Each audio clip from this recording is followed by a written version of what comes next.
Welcome to Freaky Fast Broadcasting. We're here for our Wednesday night show. It's the Wicked Racing League brought to you by Buttkicker. As their Buttkicker Cup Series continues on down the road as we head towards closer and closer to playoff time. But we got a show on hand for you here tonight at the Atlanta Motor Speedway, one of the toughest tracks out there. Because tonight's race here is just going to be this special one. It's the Zada Leafs 240 here at the Atlanta Motor Speedway. As we're going to have a lot of action on hand for us here tonight. Like I said, a 10th race. We're getting closer to those playoffs with tonight included. There's 3 late races left before we see who those top 12 drivers are for those playoffs. My name is Zach Hall, joined alongside me tonight here. And once again, it's Brandon Colley.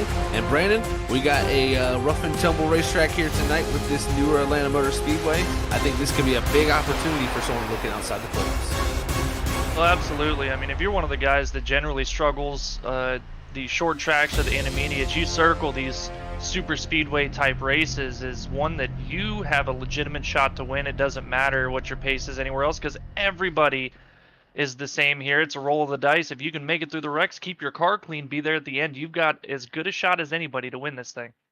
Completely agree with you, man. It's going to be an opportunity. We've seen that opportunity taken advantage of last season back here during the Wicked Racing League. They raced at the Atlanta Motor Speedway, and it was the 47 of Johnny Shade who took home that victory. He had 2 wins last season, both coming at the restrictor plate style racing courses, and we'll see if he can look to do that once again here tonight, because that would be helpful. He comes in here to 18th tonight in points for the 47 of Johnny Shade. If he comes in here and gets a win, he's top 20 in points. He's done 7 races. He would make it into the playoffs with a win here. So drivers all around that position are going to be looking for it, and like we said, that's going to be the place for drivers to look to find the speed. It is such a completely different track than what it used to be, Brandon. I think it really it takes a completely different mindset also.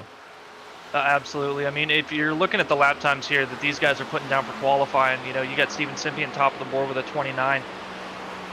This track races a lot like Daytona, more so than Talladega, but the lap times are half that. These guys are getting around here clicking off laps in half the time with the same amount of action that you'll see somewhere like Daytona or Talladega. And it's a lot more handling than what you'll see at those other 2 bigger tracks. You've actually got to lift a lot more. You've got to worry about your car getting tight in traffic. The side draft, how close these guys are with how narrow the track is. You're going to see guys bobbling side to side just due to the side draft, and especially center of the corners where these guys are getting tight from the dirty air from the cars in front of them. I'm sure we're going to see a number of wrecks tonight just from that little slide to the left or the right from the side draft alone. I completely agree. We had 8 cautions here last time, so I expect a little bit of wildness for sure here. As qualifying has come to an end, we're going to go ahead and get our starting grid up here tonight for the Zada Leafs 240 here at Atlanta. And we'll see where these drivers are going to kick off the green flag, because we got a tough race on hands for ourselves here. It's going to be all about who can make the most of it. Is Steven Stippian. He's going to start on pole position. It's going to be the 6 machine Alexander Light starting in second. Third is going to be Alex Coffey, the man who led the most laps last time we were here. Fourth is going to be Cedric Hunter, last week's winner and only 2-time winner this season. Fifth is going to be Michael Giamatti. Sixth is going to go to Gavin Rogers. Seventh is Gregory Shaw. Eighth is going to go to Richard Wolsifer. Ninth is TJ Roberts. And rounding out the top 10 is Stephen Borbell. 11th is going to be Nigel Christensen. 12th, Carl Pooler. 13th, Mason Hausman. 14th, Ryan Harrison. 15th, Steve T. Cole. 16th, Chad Bean. 17th, Adam Buzzio. 18th, Jimmy Kubinek in the 8. 19th, Brad Delp. Cody Reed in the 25, going to be rounding out your top 20. Then you've got Blaine Wilson, 21st. Christian DeRoche in 22nd. And Johnny Shade looking for that win tonight in the 23rd position. 23 cars taking the grid, and like you said, Brandon, all 23 of them feeling like they got a good shot here. It's all about making it to the checkered flag, and we'll see who can get that done. But don't forget, here at the Wicked Racing League, we do have these stage breaks included in our races. Lap 45 will be stage number 1. Lap 90 will be the completion of stage number 2, and then we'll run it out to the end of the 160 laps here tonight. So lots of opportunities to go score big points, because it is getting big time down to those playoff It's right around the corner with the next 3 weeks. I mean, being very tough racetracks here at Atlanta, super speedway style racing, Richmond next week. Then after that, we're gonna head to the rough and tumble North Wilkesboro Speedway, where it's gonna be all about staying out of trouble, short track racing to end out the regular season, and rolling off the grid here. We're gonna see how tonight's race can kick off here, Brandon, with this green flag. Absolutely. These guys have got their hands full for these final 3 races, and I can tell you from personal experience, you do not want to go to North Wilkesboro having to try to stay out of trouble to make it into the playoffs, because it's not likely to happen. That is very not, man. It's a tough ending to the season, and I think that's going to open up opportunities for a lot of drivers out there to try to get themselves into the playoffs. One of the drivers on the outside of the top 12 that does have a win that's locking himself in is Jimmy Kubanek. And also another winner earlier this season, Blaze Crawford. He has a victory, but only has 3 starts. He will not be able to, even by starting each of these races, he will not be able to lock himself in due to not being able to complete 7 races. You must complete 7 races and be in the top 20 in points if you want that win to propel you into the playoffs. So Blaze Crawford missing out here tonight once again, will not be locking himself in. So that'll be a huge factor for sure heading into the playoffs. But man, oh man, it's about time here. Steven Stimpy in the 81 machine, leader of the field. Pace cars pulling in as we're going to get ready to kick off tonight's event here at the Wicked Racing League as they head down to the Geico restart zone. The green flag is out for the Zada Leafs 240 here at the Atlanta Motor Speedway, and a great start from the inside line as the outside kind of gets stacked up behind the 6 Alexander Light. Yeah, not the best start for Alexander Light, but Stimpy, and you see already jumping to the top side. Talked to Stimpy a little bit before the race, and he felt like that outside line was going to be where the speed was at.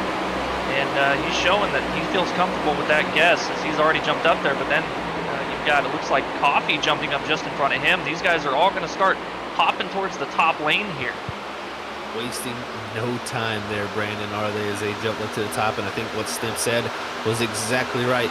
They're going to fight for that top side, but right now on the bottom side leading the way, it's Michael Giamatti. He's got the 51 of Gregory Shaw there right on the back bumper, as you got also TJ Roberts going by on the inside, and the 20 of Nigel Christensen, all trying to figure out where they are going to be able to move forward here. And right now, this is the one thing I think that is the most crucial thing about Atlanta, as you see almost Cedric Hunter up into the wall there, Brandon. This track is not very wide. I think that's why it's more comparable to Daytona.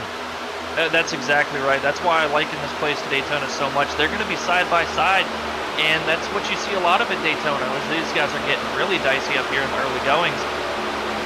You're not going to be able to utilize that third lane.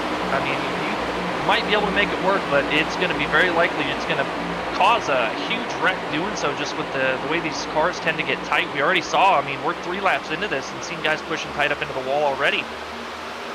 I think that's also another factor. You know, we go to 2.5-mile speedways where the corners are much wider arcs and much wider radiuses, so you can actually carry that speed very easily. This 1.5-mile race course, with you being wide open here in this pack, the air, first of all, is flowing around these cars, and you're causing a lot of turbulent air through the pack. I think you're going to see that a common syndrome here tonight, as people just going into the corner a little too hot, not thinking about lifting, and they go up the racetrack and they're quickly into the wall, and that could lead to a quick yellow because of how stacked up this is. Oh, absolutely, Zach, and it's definitely something that has to be learned. It's very counterintuitive in a plate track type of atmosphere to think about having to lift. Generally, that's not something that's on the forefront of your mind having to do, but handling, once again, becoming an issue at these super speedway type racetracks. Handling will definitely be a factor, in my opinion, for sure there, Brandon. As you can see, Cedric Hunter, he's been right around the mix of this here as this outside line has stacked up more and more cars. It looks like Michael Giamatti and Gregory Shaw there, the 20 and Nigel Christensen, all alone there, 3 cars by themselves on the bottom lane. The good thing about that, though, I think, Brendan, the checkups are a major cause of what loses speed at these tracks. Yeah, and if you can have a line where guys are holding a pretty steady distance between each other and you're not having to have all those checkups, generally your line will prevail. And you're seeing it right now. That 3-car tandem on the bottom there is making a lot of headway on these leaders on the outside that have the faster way around, but they're checking up so much, and all that dirty air causing the checkups having to lift to keep from running the guy over in front of you and getting into the wall. It's slowing them down. And that inside lane has prevailed here for now, as Michael Giamatti does have the lead down the back straightaway. Ryan Harrison in the 13, he's took advantage of not many people being on the bottom lane and has went forward along with Adam Buzzio. So we're seeing some familiar names back up here in the midst of the lead positions, and also leading that outside lane still, Alex Coffey. He led 75 laps here last time when we were at Atlanta, so he has that prowess to get himself out front and find that way to get to the lead. And part of the reason I think that is, Zach, being able to lead that many laps is it's so narrow, it's so hard to pass that you get side by side like this, the field just kind of gets stuck. If you were able to qualify well and don't make any mistakes, you're going to stay at the front. I think you're exactly right about that, Brandon, for sure. And I mean, it just shows you this place, I think, more than other super speedways, track position is very critical. It's just not a lot of places to go. And through the first opening 8 laps here, we've seen some pretty close, tight action through these corners as drivers are trying to find the areas to be able to work their way past each other. Is now Michael Giamatti up front. He's now jumped to the outside of the top line and leads the way. Is again still 2 by 2, and right now we have about 17 cars in this lead pack. As we do have a second pack forming: Gavin Rogers, Mason Halsman, Steve T. Cole, Jimmy Kubanek, and Chad Bean, along with Johnny Shade. So really from the 18th position on back, I think we got a few drivers electing to play it out safe here in this first stage. Yeah, I think if you're somebody who's feeling like this is your best shot to win for the remainder of the regular season, you just got to go for the win, play it safe, and be there at the end. Unfortunately, you're going to give up some stage points in doing that, but if you get a big enough wreck, especially early on, you might be able to regain some of those stage points just based on cars dropping out for the second stage and onward. It could be a huge gain for sure, and I think a few of those guys back there do feel confident. Gavin Rogers, Mason Halsman, they have wins in their back pocket, so they do not need these stage points. Those are necessarily not the most important for drivers such as that. Jimmy Kubanek, he came in 13th in points, does have the win also back in 21st now. He has a chance, of making his way in with that win. He's just got to stay top 20 in points, and the positioning he's at right now with 13th in points, he just needs a solid 3 races. So I don't think stage points are going to be too critical for him, as it'll be a wonder if he drops out of the top 20 here with this. As you can see now up front, Steven Stippian, he was behind that 7 machine for so long, he decided to drop down, and now he's going for the lead on the bottom position with the push in the 51. Yeah, and a great run through turn 3 and 4 there, able to clear Coffee here to lead this lap. If they can hold on here, Stimp might just be able to get pushed out to the lead. I wonder if he's going to elect to go back to the top side, because for the first 13 laps of this race, the top side has been competitive, but all the passes seem to be coming from that bottom lane. Bottom lane has been the place to make passes, and we're seeing more and more drivers willing to take the opportunities to go down there. And from previous experience, even myself with Brandon, I feel that inside lane may not be the best place early in the run, but I think as the run goes on, I think the inside lane will start to be better, because it just gives you that much more room to slide up the racetrack, and you don't have that wall to your outside. You got cars to the outside instead of a wall that can easily take yourself out. Big checkout from the inside lane there. Steven Stippian, a little bit of a moment for him. Luckily, Gregory Shaw on top of it doesn't get into the back of him too hard, and they stay straight down the back straightaway. That was a great heads-up move there from Shaw to lift out of the gas and make sure that didn't turn into something ugly. But exactly like you were saying, it's just that little bit of margin for error that you have on the bottom compared to running up here where these guys are at right up next to the wall. Pushing the center just a little bit, you're able to catch it so much easier, and then it comes down to the checkups yet again. You're able to just keep that speed up on the bottom line, and that's why I think it's working so well this early in the race. And I think it's going to be a little bit more tire saving too. These guys at the top are a little bit more wound up all the way around the lap, which helps the speed, but it puts more load on the right front, and that's going to hurt their ability to make the corner as the run goes on. It is crazy to say, I mean, when you go to the super speedway, that tire saving is a thing, but I completely agree with you that it's a huge factor at this racetrack with the narrowness of it, and also just the shortness of the length of the lap.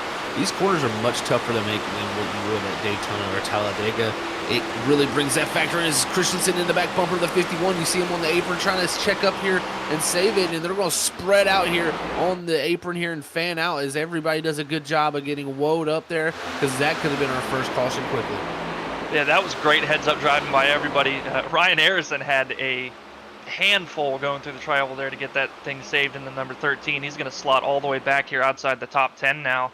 But everybody's still underway. No caution as of yet.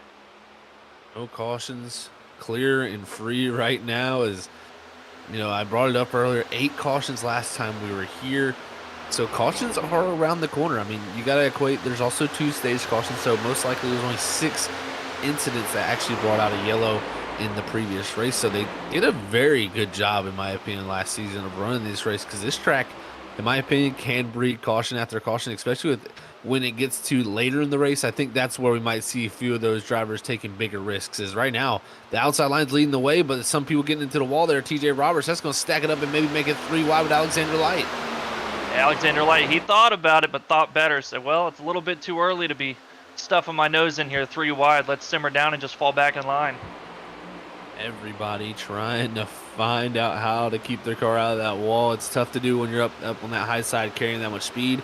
And with all that stuff happening up top, it's allowed the 56, the 81 of Steven Stippian, Richard Wolsifer there up to push back up here. And now the bottom lane is charging back up. And this could be somewhat of a battle here, as we got some good cars down low. Now we're going to be able to see if the low line is going to be able to navigate those checkups a little bit better than the high line has thus far, and see if they can stay competitive. It's been very much a stalemate for the majority of this, with the outside line just being that little bit ahead. But right now, it does seem like that inside line is starting to fight back more as this run continues on. And with them coming by next time, the leaders every single lap up front, Coffee and Giamatti, very close to that wall, and that scrubs a ton of speed. Yeah, these guys are just flirting with that wall on every corner exit, and the farther up in that line that somebody hits the fence, the worse off that's going to be for the guys having to check up. And we may see a big stack up here before too long, where guys just can't slow down in time, don't have the vision to see that somebody's on the wall ahead of them, and it may cause a wreck. Things happen so quickly when you're this close to your competition, turning over 180 mile an hour here at the Atlanta Motor Speedway as they head off into one once again, side by side for that lead position. The 56 of Wolsifer really fighting strong on the bottom. He's going to get a good side draft here, as Coffee has been in control up top. But as these laps have clicked away, this bottom line has gotten quicker and quicker. And look at the shoves the 81's given to that 56. He gets a little tight, though. It pushes him up into the middle lane. And now Gregory Shaw's going to go by him here. That was almost a major incident there. Good job again by everybody around this field here to race it out clean. And right here, I think Stimpy going to drop down in front of 25 of Cody Reed. Yeah, these guys, as dicey as some moments have been this far in the race, they have managed to keep it clean and green. And yeah, it's a powder keg. I feel it, Zach. It is ready to explode, no doubt. As you can see back here farther, Nigel Christensen. He's got Adam Buzzio, Brad Delph on the top line. Also, Cedric Hunter there was right behind that major first incident there with the 20 and the 51. That brought him farther back in the pack, but still, this front group is 14 cars at the moment, or sorry, 15 cars, including Carl Pooler right here at the moment, all separated by under a second. And that is what's kind of amazing with this, is it keeps this field this bunched together at a mile-and-a-half racetrack. It really gives the opportunity for all these drivers to make something happen, but also gives the opportunity to have what we call the big one. It's so interesting to me, Zach, just thinking about how to race this racetrack. I mean, the sense of urgency is there because, like we talked about, the lap times are half that of a normal plate track. So 160 laps here turn out to be 80 laps in a normal plate track at Daytona or Talladega. So everything's happening that much quicker.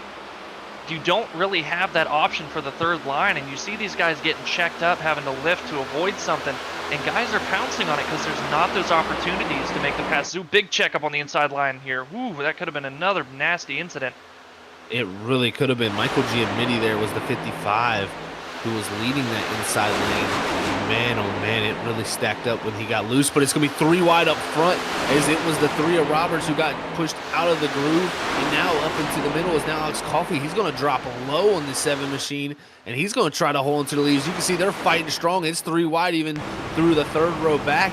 These drivers are willing to risk it right now as we're getting closer to the end of the stage. And it looks like the 2 of Borble's gonna get hung out here into the fence at both ends of the dog leg, but still they stayed 3 wide here. The 3 car, the meat and the sandwich, trying to find somewhere to go. Drivers all trying to find ways to make it through without any type of incident. Somehow we've been able to navigate it very, very well. As you're riding on board back here, drivers can see the danger that looms up ahead of them as we're riding on board with Nigel Christensen in that 20. He's got the pink Hello Kitty machine, and Cedric Hunter up there. Now he's got Steven Stippy in the 81 jump up in front of him, and right now it is going haywire right now. A lot of drivers, a lot of movement, and I think the more the tires wear, the more you're going to see movement like this. Oh, absolutely. I mean, right off the rip, these guys were already losing the nose going into the corner. That's only going to get worse each and every lap that we pull here. Ooh, it's the 20. Just about made contact here, getting into the fence, but keeping it straight.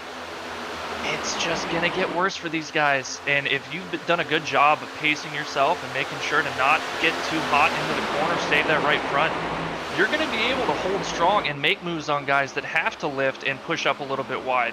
And of course, that's going to lead to more 3 wide action, but it may just get you to the front. It very well might. And we do have, like we were talking about earlier, 2 separate packs. Check up there to 6. Now the 18 up into him, and now the 3 almost low contact to the 6. Great job by Alexander Light holding on to that machine. You also got the 56 and the 51 leading the bottom lane, trying to make a charge here for the lead. But the thing that I'm watching right now, lap time-wise, is the charge from the 2nd pack led by Gavin Rogers in the 77 and Mason Awesome in the 78. They're running right now upwards of a half a second faster than some of these drivers up ahead. Maybe this was a little bit of a tire saving strategy, because man, they are really getting after it now. Yeah, absolutely, and I think it just lends to what I just talked about. You know, these guys back here taking it easy, not up here really racing anybody, just riding in a line, and it has saved their tires tremendously. They're running these guys down. The problem is you're going to get to this pack with the fresh tires, but where do you go with them? That is, I think, the problem that they're going to find out very quickly if they do get up to this pack is it's so narrow. There's really nowhere to go. I mean, you could try to shoot up the middle and take it 3 wide. We've seen 3 wide happen already, but 3 wide is only going to last for so long here in Atlanta, and with drivers, you know, having the handling conditions that they do, it's not going to work for very, very long. So we can see from Gavin Rogers' point of view here, they are running that field down up ahead of them. Right now, Alex Coffey out front with a 30-80 up front. Gavin Rogers a 30-47. So you're looking at about 0.3 of a second gain per lap. They'll be there within a few. And once they get within that draft range, their speed's going to increase. And if they don't back off, they could, if they can find a lane, blow by this pack. I don't think that's going to be very likely. We'll have to see what Gavin Rogers decides to do, as he's the Pied Piper back here to this 2nd pack. Leading the way in the 77, and again, clicking away lap times 0.3 faster than that front group. You see the 96 there, Steve T. Cole. He's in the 3rd car in position in that line, all on Jimmy Kubanek there. But now you can see the pack is only that much closer to him, about 2 seconds separating our top 2 packs here, as drivers are looking to position themselves as we get closer to the end of stage 1, lap 45. It is close, but it's so far away also. And we've got 10 laps to make it to this stage. These guys up here in the front pack are jockeying for position, 2nd pack catching, maybe thinking about going up here and snagging a couple bonus points for the stage. Oh, this stage, it may end just a little bit earlier than lap 45. And it could be. If we get a caution at lap 40 or farther along, that will be the official end to the stage. This is starting to turn into a little bit of a tornado here. These drivers, the storm is brewing. There's the 20 diving up in front of the 14. And you can see drivers are making moves, trying to position themselves here to be in the best spot. And I think what you brought up, Brandon, is it is tough. Like, to, you know, you might have the speed, but it is tough to make up those positions because it just is a logjam in front of you. Yeah, I mean, you can have all the speed, all the tires. You can be the fastest car on the track, but there's just nowhere to go if you're back here. And that's the biggest problem, especially with these guys having the handling problems that they are. It's hard to trust somebody to hold their line when just, no matter how hard they're trying, they just keep pushing up just because of the handling issues that are unique to this specific track. I do not envy these guys one bit trying to race around here and try to gain positions, because I find it hard enough as it is to make up positions at a place like Daytona. It really is so tough, and you can see drivers getting so close to the wall. Once again, the 81 Steven Stippian a little tight there for him, washed up the racetrack. But right now, it's the battle for the lead. Coffee getting the push from the 6, Alexander Light. He's trying to fight back around the 51 of Gregory Shaw. The 56 of Richard Wolsifer also right there. It's a lot of drivers starting to stack up here, trying to get those victories, get those good, valuable stage points. But it's also 3 wide farther back. Cedric Hunter in the 31 machine. He's coming forward in that Hello Kitty machine. He's even going to think about taking it 3 wide through the center of 3 and 4. And right now, it's stacked up. Reed on the bottom, Hunter in the middle, and a midi up top. And it looks like Stympian going with the 31. And no surprise there. Teammates working together, trying to get through the center here, back up into the top 10 for Stympian for these stage points. And they did a wonderful job of making that work.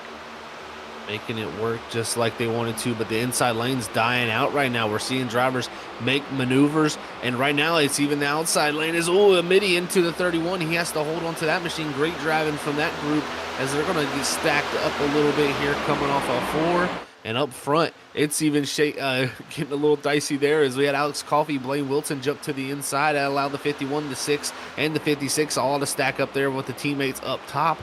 This is going to be a wild finish here down to the end of the stage. And you could see it there through the center of 1 and 2. Outside lane trying to get that little bit of a side draft on the inside and just pull them back ever so slightly. Didn't quite work last time out of the set of corners, but not really in position out of 3 and 4 this time by. Not in position this time. Lap 39 complete on now the start of lap 40, as we'll have 6 laps to go in the stage. Coffee flirting with disaster there through the center of the corner, but he's been doing that a majority of the time, and he's been making it actually work pretty decently in that inside line. Just not able to have the runs they need right now, and it's led by the 3 of TJ Roberts, as it's going to be a pretty much 5 lap to go to the end of the stage, and at this point, if a caution comes out, the stage is over. It is getting really aggressive now. That 3 is getting some serious shots in the shorts here, trying to get that lane moving as he comes with a massive run now underneath Wolsifer in the 56, but Greg Shaw jumps to the bottom to cover it off. 51 jumps down, but jumps back up high with his teammates. The 31 has the run on the outside. You can see through the corner. Look how far the 3 pulls up to him on the bottom. But as they exit off the corner, this is where the outside line is going to be able to carry the momentum. And you see immediately the 31 almost able to clear. And look, he's going to drop straight to the bottom here. He's going for it. Cedric Hunter, last week's winner, trying to do it. But he's going to get covered off by the 51 of Gregory Shaw, who takes the run from the 31. And that allowed a lot of momentum for that bottom line to stack up, as it's now going on for the lead. The 6 almost into the wall. And now the 31 giving the push to the 51. And it looks like they're going to go 3 wide here with Roberts on the outside, but 55 electing to roll out of it. Allows Alexander Light to come back down to the bottom, staying 2 by 2. 2 by 2, and at moments sometimes 3 wide. That second pack, they ran up to him. They dropped off, though. I think they made the call. This is too dangerous to go up here and battle for these stage points. They saw how wild it was getting. I think sometimes that is just the right call to make, is play it safe. But right now, Alex Coffey still leading the way. Going to be coming by this time here to 2 laps to go in the stage. Alex Coffey has been pretty much controlling this field. He's done a wonderful job of just keeping himself in position to either be in the lead or get it back on a moment's notice. And 3 giving the 18 a big shot here. That's opening up the door for the 51 and the 31 to try to get this lead on the inside from Coffey. What a side draft there. That was the maneuver that stopped the run from the 51. He pulled down, and it was able to really stop every bit of momentum that Gregory Shaw had in the 51 machine. But they're side by side here, coming to lap 45 here, as the stage break will be next time by. 1 lap to go here in stage 1. Who's going to come back around and get those 10 valuable bonus points? Well, the 18 gave Coffey a major shove going into 1 and 2, but lost that gap. He's got more help with the 3 and the 18 behind him. It looks like Coffey's in great position to take the stage win. We'll see. Does he cover off the inside here? Doesn't drop low yet. Still clear of the 51. I think he might want to do it here as soon as he's going to drop down in front of the 51 of Shaw, and he's going to hold on, and he's going to win stage number 1 here tonight at the Wicked Racing League for the Zada Lease 240 here at Atlanta. And the wrecking after the 3, the 56, multiple cars involved in this one is Richard Wolsifer and the 3 of TJ Roberts here stuck against each other on the outside wall. Ooh, and looking at that, Roberts does not seem to appreciate that one bit. They're still stuck together. These guys cannot get off each other. No, I am confused by what's going on there. I don't know if the 3 was trying to show some displeasure there after the stage break was over, because the 56 kind of came up right in front of him as the stage ended and stuffed them in the wall. And man, that really probably was not what they wanted to see as drivers, but luckily I think looking at their cars, they're not too bad off when it comes to damage, as we're going to get the instant replay queued up and see how that exactly played out while these guys get ready to head to pit road. Yeah, that was a show for the fans at the very least. Man, yeah, that's driver not happy there with Roberts. He did not look like that in the 3 machines you're going to see here. They're already crossing the line now. Alex Coffey winning the stage right there over Greg Shaw. Looks like Blaine Wilson was able to take 3rd and Cedric Hunter was 4th. But right here at the end of the stage, you're going to see the 56 here down low. He's going to just wash up. It looks like he's following the tracks of the 18. Sometimes as a driver, you can easily do that. And he just walks right up into the 3, who has nowhere to go. You see Steven Stippy in the 81. He's going to try to miss this also. And I think he might even catch a little bit of this here also. It looks like Stemp may just miss it, and also you got the 2 of Orbital just getting into the back of the 3 a little bit. Shouldn't be any significant damage, if any at all, for the 2, but most of it to the 3 and the 56. Having some fun here at the end of stage 1. Well, as these drivers, like you said, having a little bit of fun. It was fun so far in that first stage, and the man who had the most fun, it's got to be Alex Coffey, because he is the winner of that stage.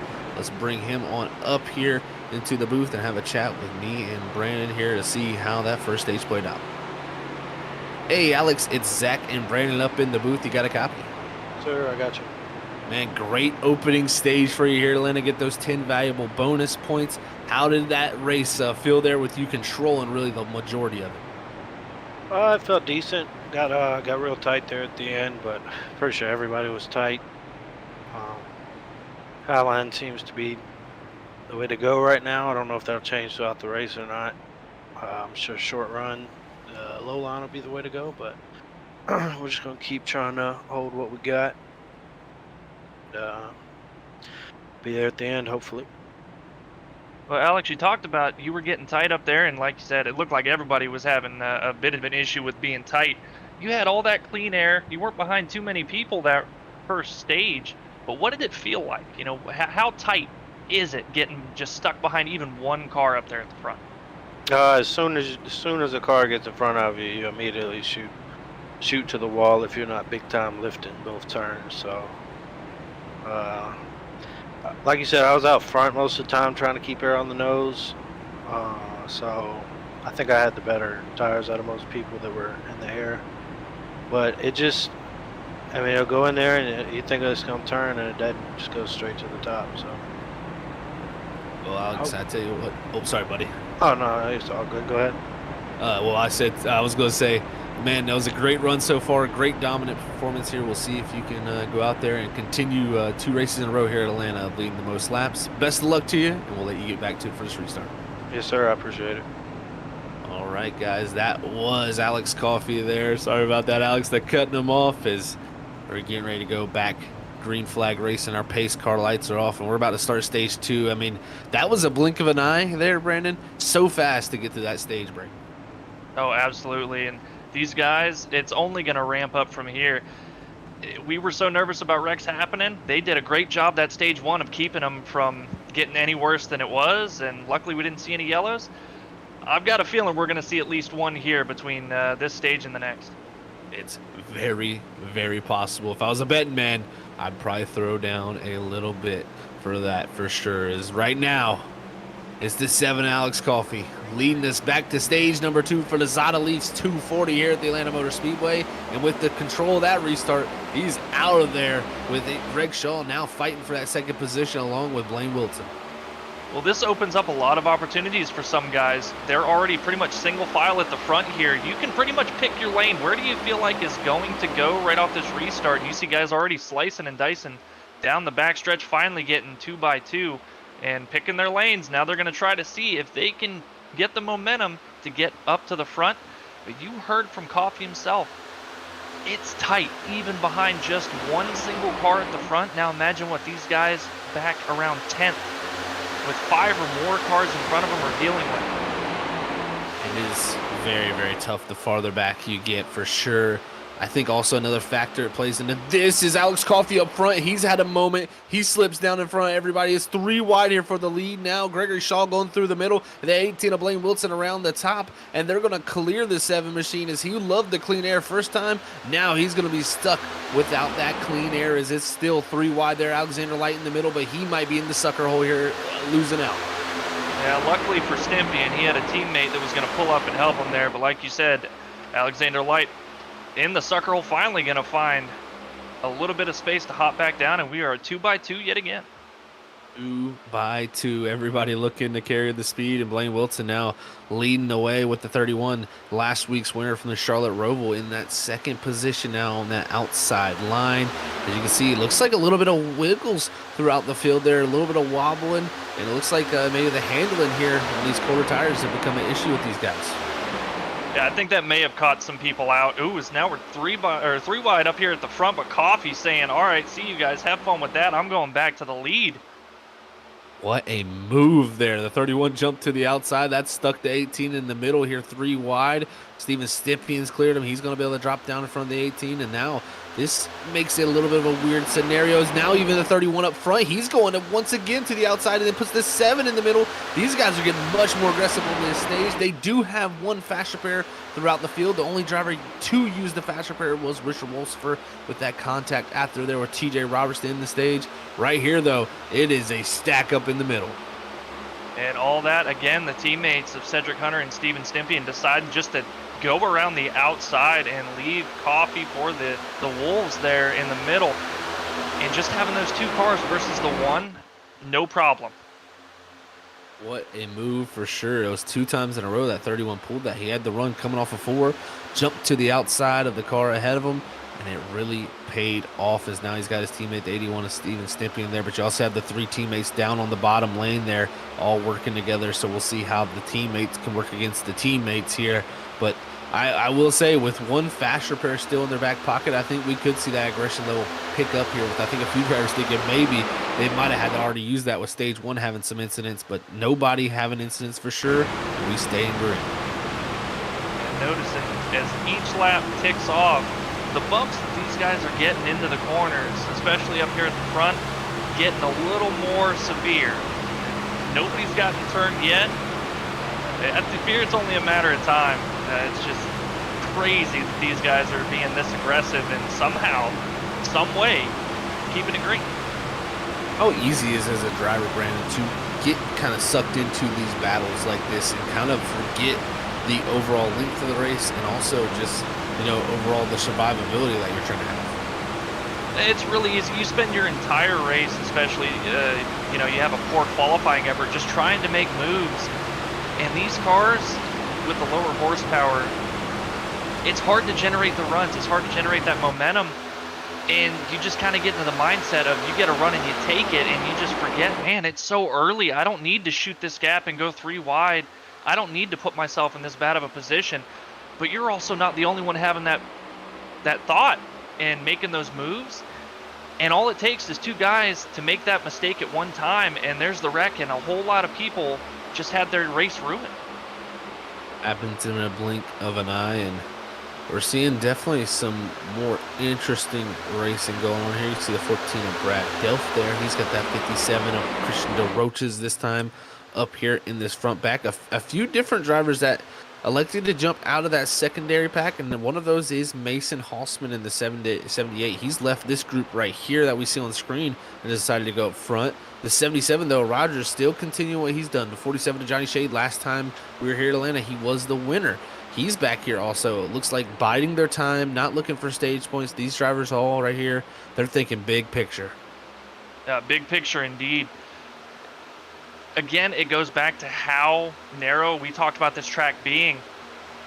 If there is a big wreck up here, it's gonna get a lot of people. There is just nowhere to go if something happens big in front of you. And it's a game of patience for these guys in the second pack at the back, just waiting for that to pop off and gain these freebies, gain the track position. It's less people they're gonna have to try to navigate.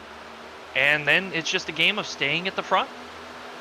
It is about a game of staying at the front. I think track position is huge because even if you wait back there, it's hard to make those comebacks. You know, you got to really take your chances, take the lanes when they're open. And I think some drivers, probably a little bit, nervous to take those chances this early in the race. So you're going to be able to gain what you can now, but later in this race, when everybody's taking every opportunity they have, it's going to get even tougher in my book for them finding those positions. As right now, it's Steven Borbell in the 2 leading the way on the inside line. He's got the 71 of Carl Pooler there, but Pooler almost jumps back down in front of the 18 there. Not clear for the 71. He has to jump up to the high line, and Wilson takes control of the inside lane there. And that just shows what I've been seeing this entire race, Zach. The runs here at Atlanta are so massive. You don't block them like you would at Talladega or Daytona, where you have a little bit more warning that they're coming. There's such a huge speed difference when these runs generate that if you try to block it, you are going to get wrecked for it. Blocks can be so detrimental here at the Atlanta Motor Speedway. Is this style of racing still on the newer side of things, I think, for drivers. I mean, you take that mindset, I think, of Daytona and Talladega, and you kind of bring it here, but I think you also have to have a changed also mindset there. No, I think that's exactly right. We haven't had to deal with handling and having to lift and manage your tires in a plate track in such a long time that it's kind of fallen out of everybody's wheelhouse, and it's just relearning those habits and just that mentality that is very unique to this configuration of Atlanta. I think it's always a mental battle when you come to these style tracks, as it can be mentally just fatiguing to be constantly side by side at 180 mile an hour for 160 laps too. So by the end of this thing, your brain is going to be very much worked out, and you're going to have to be making those split section reactions that really can lead to winning, losing, or being in a major incident. So I love seeing how this has played out so far. 65 laps into the books here, and we've had some great racing with a lot of different drivers mixing it up. Yeah, it is really hats off to these guys for everything that we're seeing, the amount of aggression that we've seen. And they've been able to make it work. Not really any serious incidents except for right at the end of our stage when the yellow was already out. It's just been fantastic. If these guys didn't have a lot of experience here, I'd never been able to tell you that. I mean, it's definitely showing out that they've come in here prepared for tonight's race. And right here, we're seeing the 56 of Wolfsfer there. The one thing I'm concerned about him being up here, he's used the fast repair, Brandon. He used it after that last stage break. That puts him in a little bit more danger, in my opinion, than a lot of these other drivers if the incident does happen, of being out of this race in a heartbeat. That's exactly right. And typically, if you've already had to have used your fast repair early on in a race, Zach, you're going to want to play it safe and hang out at the back, not get collected in that wreck that you feel like is going to happen. But the alternative to that is to do exactly what Wolfsfer's doing here and trying to make sure that if the wreck happens, you've got so little cars in front of you that statistically it's only likely to happen behind you, and you can't possibly be caught up in it. And he's up here in 4th place now, only 3 cars ahead of him. The likelihood that he gets collected in anything is not too high, but there is still always that chance. It is always there for sure. See the run there from the 71. I mean, it just shows you. You talked about it. The runs that you get here are massive, and when you take a chance here, you got to know it's going to work, because quickly that door can be shut. And with how big the closing rate is, things happen so quickly. And right now, even we had another little situation. We have the leaders catching up to a lap car, the 5 of Adam Buzzio right here. You're going to see him going by there in the 5 on the outside. Groove is, it's going to squeeze down for the 20 of Christensen as he barely gets in front of that 5 machine. But Buzzio, tough break for him. He lost, he lost connection to the server, dropped out due to packet loss. Right now, 4 laps down. I think that is got to be a tough pill to swallow if you're that 5 team. Oh, absolutely, Zach. The good news for Buzzy is that it happened during the stage. Those were not green flag laps that he was losing laps for. So he's only 4 down. It could have been much worse. If he hangs on and doesn't get collected in anything, those laps can come back to him in a hurry, and he can be right back in this thing. It could have been really detrimental if it would have happened under those green flag laps, but I think you're exactly right. Happening under the caution laps has helped them. Also, no other drivers a lap down. So if we were to get a caution right now, he would be the lucky dog unless involved in the incident. So we'll have to see. He's right in the mix right now. I mean, at the same time, he can get the lap back the old-fashioned way if he wins the stage, technically, is out front of the field. So he can get back to 3 laps down. And then at the stage, he'd also get the lucky dog to go to 2 laps down. So you can get the 2-for-1 deal here with nobody being able to lap down. Oh, that is the dream right there, Zach. Anybody that's ever been trapped a lap down at a plate track, sitting up here with the lead guys, you're like, oh man, if I can just find somebody to work with me and pull them to the front, they can lead as long as they don't put me my lap down, and hopefully something happens. And he's trying to put himself in that position right now, but that's a very delicate balance of being up here trying to take advantage of your track position with the leaders and not being in their way. It's a very delicate balance for sure. And I think the other thing he's got to be worried about, the 3 of TJ Roberts. He's right now all by himself, folks, about 19 seconds behind the pack. And I mean, that's only about 12 seconds ahead of these leaders. So they're going to quickly catch him, and we could possibly see TJ Roberts go lap down before the stage ends. That would take Adam Buzzio's chance of getting that lucky dog possibly out the window and being stuck 4 laps down. That would be a heartbreaker if you're that 5 team. Yeah, he's hoping that something happens before that. He's got a little bit of time that something could. These leaders are running about a second faster than Roberts right now. So they're rapidly going to close in on him. It's going to be a number of laps here before they do. But, man, these pushes at the front getting a little bit more eager and urgent, especially that top lane there. It looks like Coffee trying his best to push the 18 forward, but it's going to be the inside line with Cedric Hunter and Steven Stimpy. And yet again, the teammates working together and pushing Cedric Hunter out to the lead. Great pushes all around there from the drivers, and everybody trying to find the speed to get up to that lead position, and that is what it is all about. It's all about carrying the momentum. And I'm interested. We heard Alex Coffey. He talked a lot about how the bottom or the top lane was his preferred way to go around here. I kind of think personally, just from watching that last stage, the inside lane is not too bad. I think it even could have a bigger factor on the tire wear. Well, I think that's exactly right. Zach, it's just a different mindset. There's just a different approach to how you need to run both lines. And if you can figure out what is going to keep the car happy, what's going to keep your line from getting bottled up, what works the best, you're going to make that inside line run faster than the outside line. And we're seeing it now. These guys have been able to make this inside line work really, really well and hang on almost, dead even with every car on the outside. But of course, you see down the backstretch, these guys just slightly pulling ahead. And it's really that coming down to the factor of what lane to pick. But right here, we're watching the 47 of Johnny Shade here. Back in 21st at the moment, the second to last car on the lead lap, about 7 seconds back from leader in the second pack. He was our winner from Atlanta last time.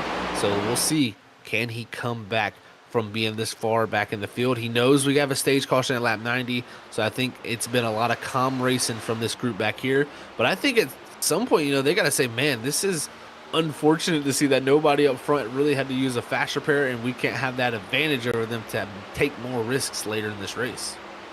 That's always the risk when you come to these type of racetracks, Zach, is you're either a guy at the front battling hard, hoping nothing happens, or you're a guy that's like, I'm going to take it easy, let these guys wreck each other, use their fast repairs, I'll push later, having that in my back pocket.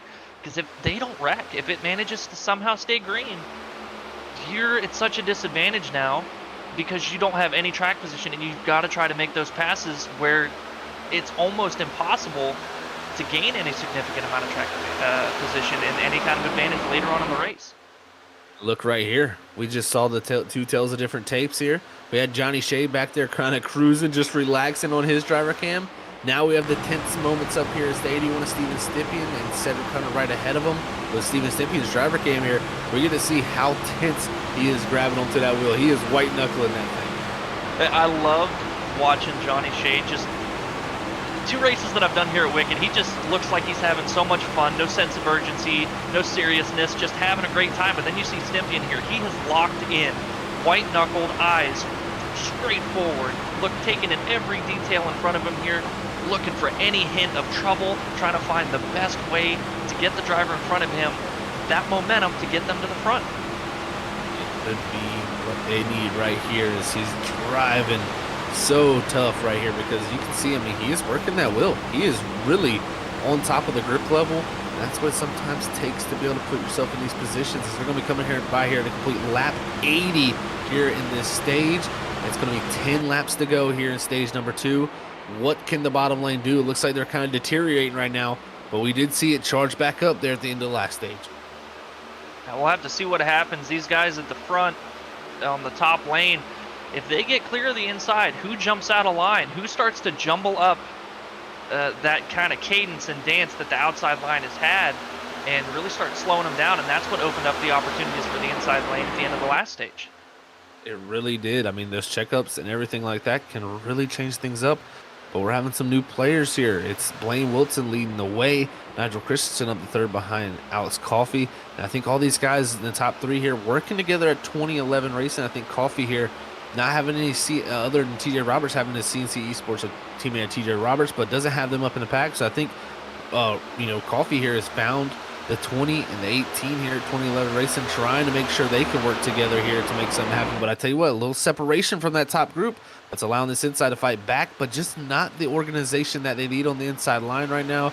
With Steven Stympian pushing the 31 strong, but they don't really have too much help from the next car back. Yeah, what's really helped is just that separation, like you said, and the fact that they're not getting bottled up on the inside like the outside has been. There's almost been a couple incidents, 51 nearly getting into the 71, turning him across the field.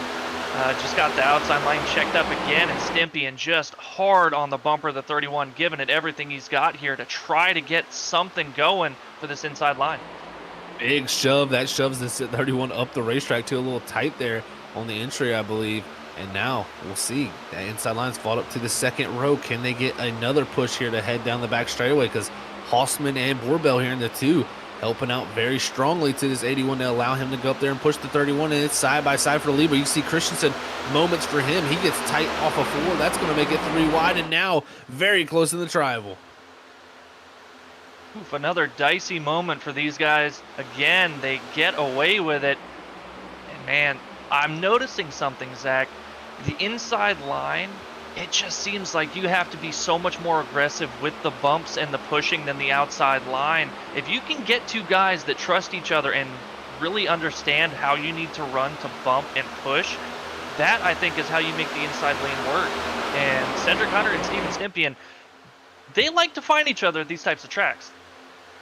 They really do. They have great teamwork together. They've shown that through the plate tracks here in the past previous times here at Wicked Racing League. They have yet to win one, so we have to see them get that figured out, but they've had great teamwork throughout of it at 81 in that 31 machine. But great classy move there from the 6 of TJ Roberts. Got to give him a commendable moment, because he dropped by, let the field go on the inside, and he said, you know what, I'll just pick up the lucky dog here at the end of this stage break. Yeah, a bit of courtesy and a bit of self-preservation for Roberts, just not wanting to risk getting involved in something, trying to hold that outside lane with how tight these guys are getting in the corners, especially. Just opted to let them go in the tri-oval. Well, we're at that point too, Brandon. If we get a caution now, it is the end of the stage. So right here, these drivers are going to be willing to risk, I think, even a little bit more here. But you can see it's starting to stack up, the 6, the 51, the 71, the 56. All those teammates lined up on the outside line. We also got this on board here from the 78 of Hossman here, trying to make this inside lane work. Only 4 cars, so the numbers are not there for the inside lane, and that outside lane is starting to really get on the doors of that inside lane. That, I think, is making it even that much more tough. Yeah, there's a lot of side drafting going on up here. These guys are pulling out every trick they have, just trying to gain that little bit of an advantage.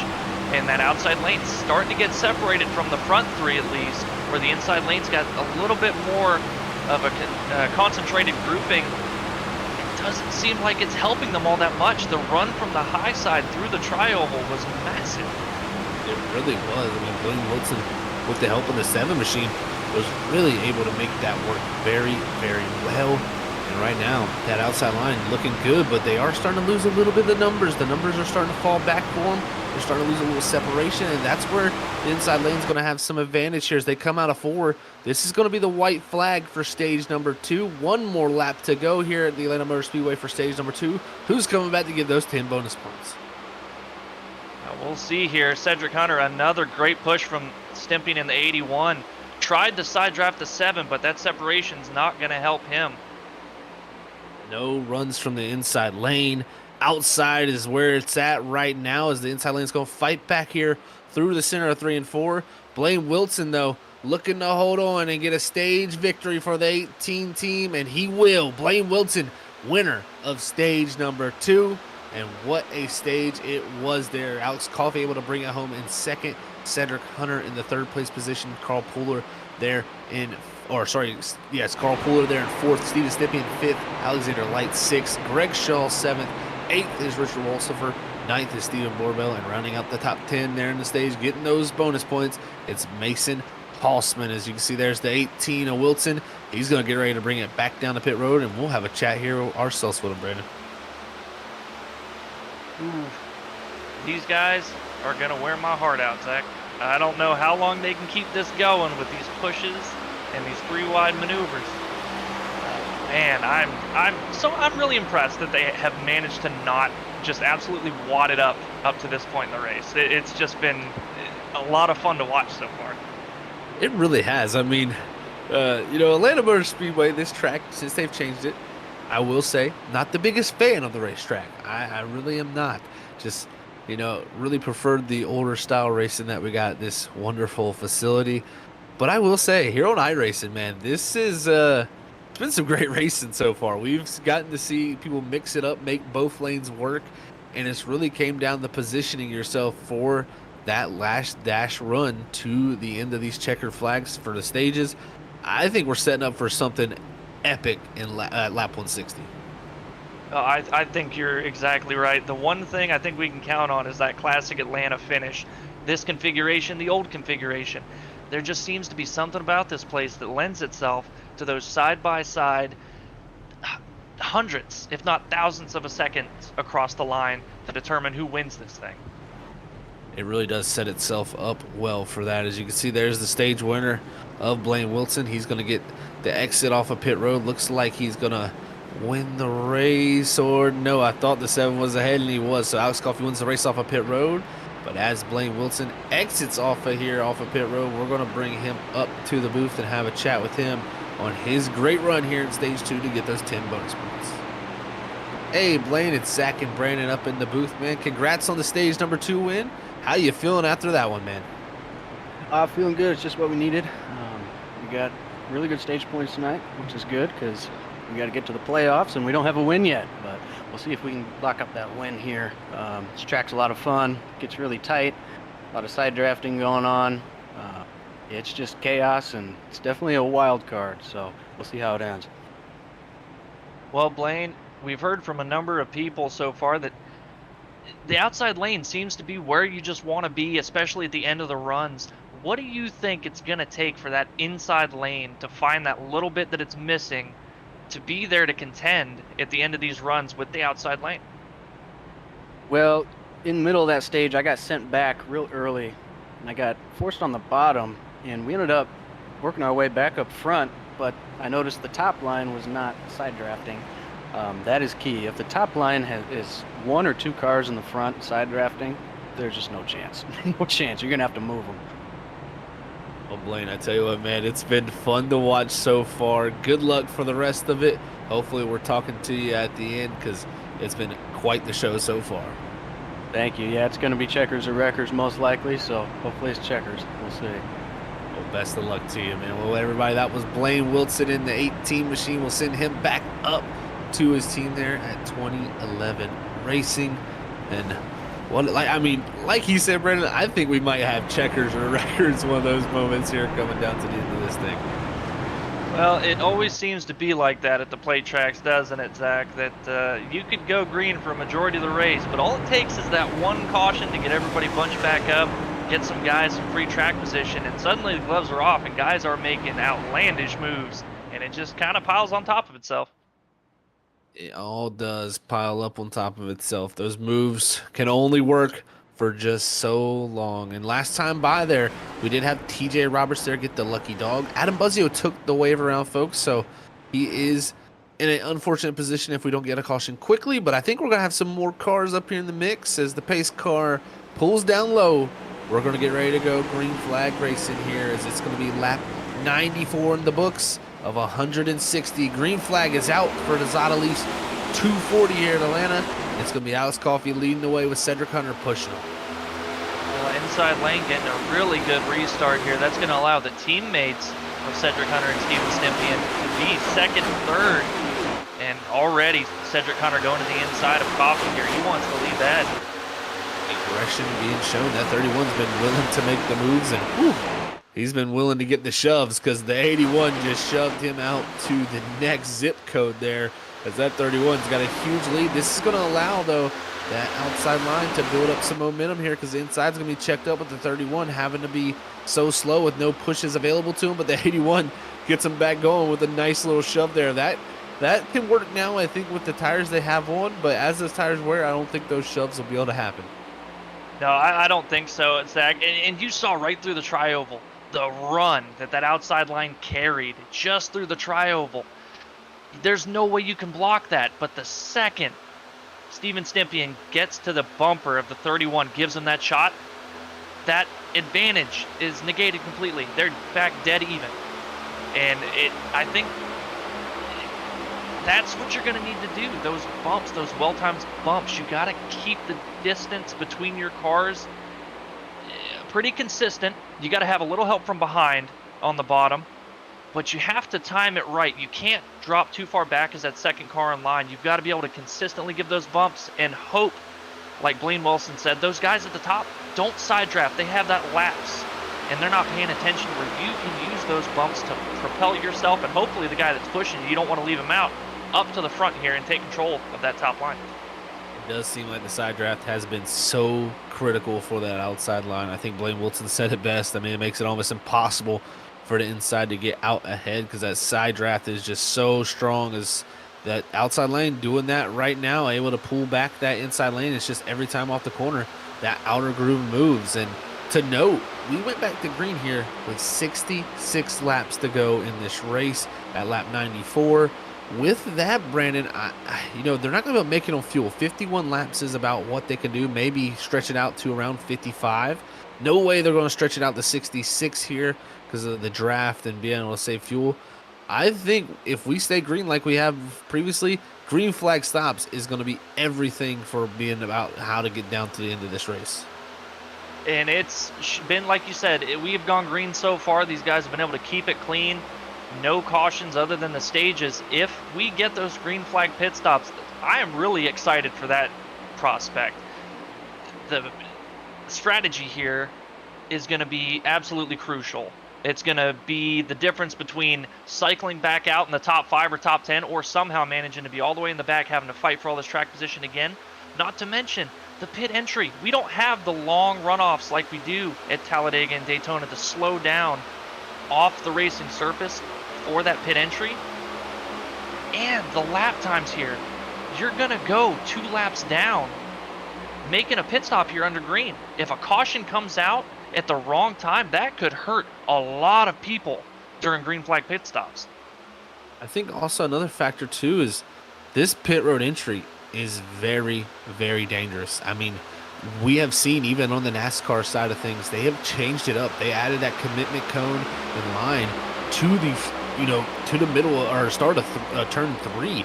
Here on iRacing, we do not have that yet. You enter off of 4, and with this style of racing here, it has to be a lot of communication going down. Oh, absolutely. That is 100% crucial. If you do not call out that you are trying to make that pit stop, it's incredibly likely that you are going to get run over the second you try to woe that car up and make that hard left to even attempt to get slowed down for pit road speed. It is just going to be a wild moment if we get there. I've said it all night. I don't think we'll get that much green flag racing, but we've been shown so far we have not had a wreck to bring out a yellow yet. It's just been 2 stage cautions. And right now, also, I think the other thing is that some people are going to get very, willing to risk it here because, first of all, we have only one driver that's used a fast repair. Every single driver of the 23 one out there, 22 of them have a fast repair. And right now, 3 wide up front is Wilson. I think didn't mean to get to the inside of the 7 there, and that allowed this inside lane. Look at the momentum and the run from them. Is this going to propel them down the back straightaway? Well, Blaine Wilson talked about the side draft. He just didn't anticipate he was going to be accidentally side drafting the leader and allowing the inside lane to go right on by. And just like that, too, the 81 and the 31, they jump up to the top line. Oh, the 7 looked like he wanted to get up to the high line on the 81, and he ducks to the bottom side. But here comes the 7. Alex Coffey is relentless in his pursuit of the lead positions, and I think that's what leads to putting him in such good positions. But a hit from the 18 there off the exit, that's going to give him a little loose there, as now we've had the flip-flop between the outside line leaders. And I like what the 81 did there through the tri-oval. He protected the outside lane, made sure the Coffey, if you were going to go by, you're going to have to do it the hard way. I am not coming off this outside groove. And I think that's going to be the key. If Cedric Hunter and Steven Simpian are able to hold on to this lead for now, that is going to be the move that's going to keep them in this position. What move will it take? It'll be a risky one for sure, as the racing here is always that much more risky than all the other mile and a half. But right now, we'll see can Coffey and can Wilson make that inside lane work. They've been so good up top, working together all race long. But right now, stuck on the bottom lane, we'll see can they propel themselves back to that lead position, because they've been pretty much the controllers of this event. And right here, they're going past Adam Buzzio here, as he had to make a pit stop. So now, instead of being 3 laps down, Adam Buzzio going 6 laps down.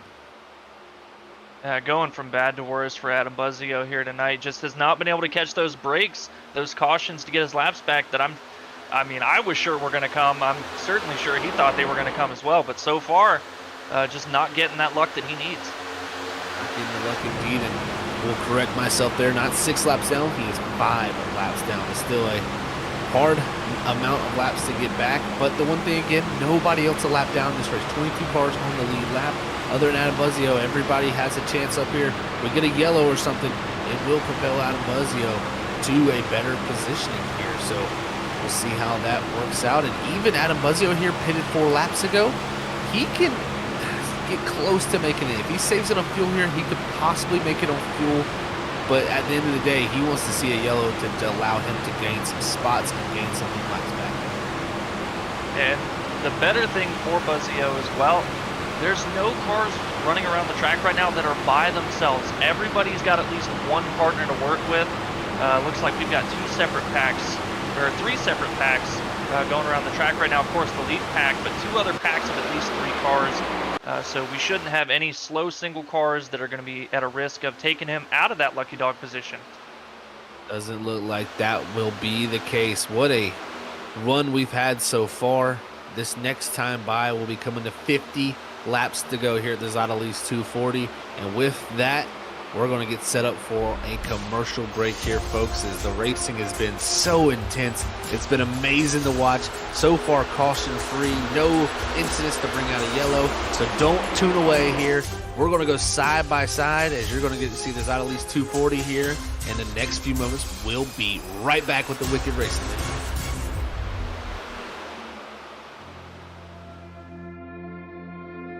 I think I watched Josh 3 or 4 times before I ran the car. He killed them every race, and it was like stout fields, like good cars, big races, And I mean, he was unbeatable. And I was like, oh man, this is, like, I'm nervous. I was so nervous getting into the car full time this year after watching Josh win 3 or 4 races straight. These cars, they have a lot of horsepower now. They have over 500, and I think 5 years ago they didn't have 450. They're gonna be a handful to drive, but just don't overdrive them. Let the car do the work.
And just like that, we are back here at the Atlanta Motor Speedway for the Zotto East 240. And man, oh man, our timing was definitely interesting there, as we had our first yellow flag for incident here tonight, as pit road has been super busy with how this is all shook out here with this, as drivers are now going to feel confident to make it to the end. We're going to get a replay here in the next few moments of seeing what exactly played out there to bring out that yellow, as some mid-pack racing there, Brandon, that kind of led to this yellow being brought out. Yeah, it all had to come to a head eventually, you know, the handling going away, and somebody unfortunately had to be that first victim. And you'll see here, it's just Brad Delph running that outside lane, looking 3 wide. Alexander Light going to go to the inside. It looks like Delph's just going to get a little bit tight on the exit, scrub the fence, come back down, and unfortunately Alexander Light just going to get turned to bring out our first incident caution of the evening. Well, it looks like a chain reaction event there. It looks like the 71 had that 14 looking to the outside. He kind of closes the door on him. The 14 looks to, hold on to it, gets into the wall, bounces off that wall, and unfortunately collects the innocent bystander there, the 6, and spins him around. And man, just like that, a simple incident bringing out the yellow there to bring us to a halt here, as we're on lap 116 of 160 here. I tell you, those little yellows like that could be the ones that breed a couple more of those, as Brad Delph, he's brought it behind the wall. And I mean, the good news is for Adam Buzzio, that's a lap back. He wants more of these. Unfortunately, I was looking forward to seeing if we were going to get some green flag pit stops and seeing how all that would shake out here compared to a traditional plate track that we would go to. But it looks like now these guys are well good on fuel. Everybody should be able to make it to the end of this thing. So it's just straight up head-to-head racing from here on out. This is going to be fun to watch for sure, as it's just, like you said, straight heads up racing. No green flag stops needed with where these caution has lied.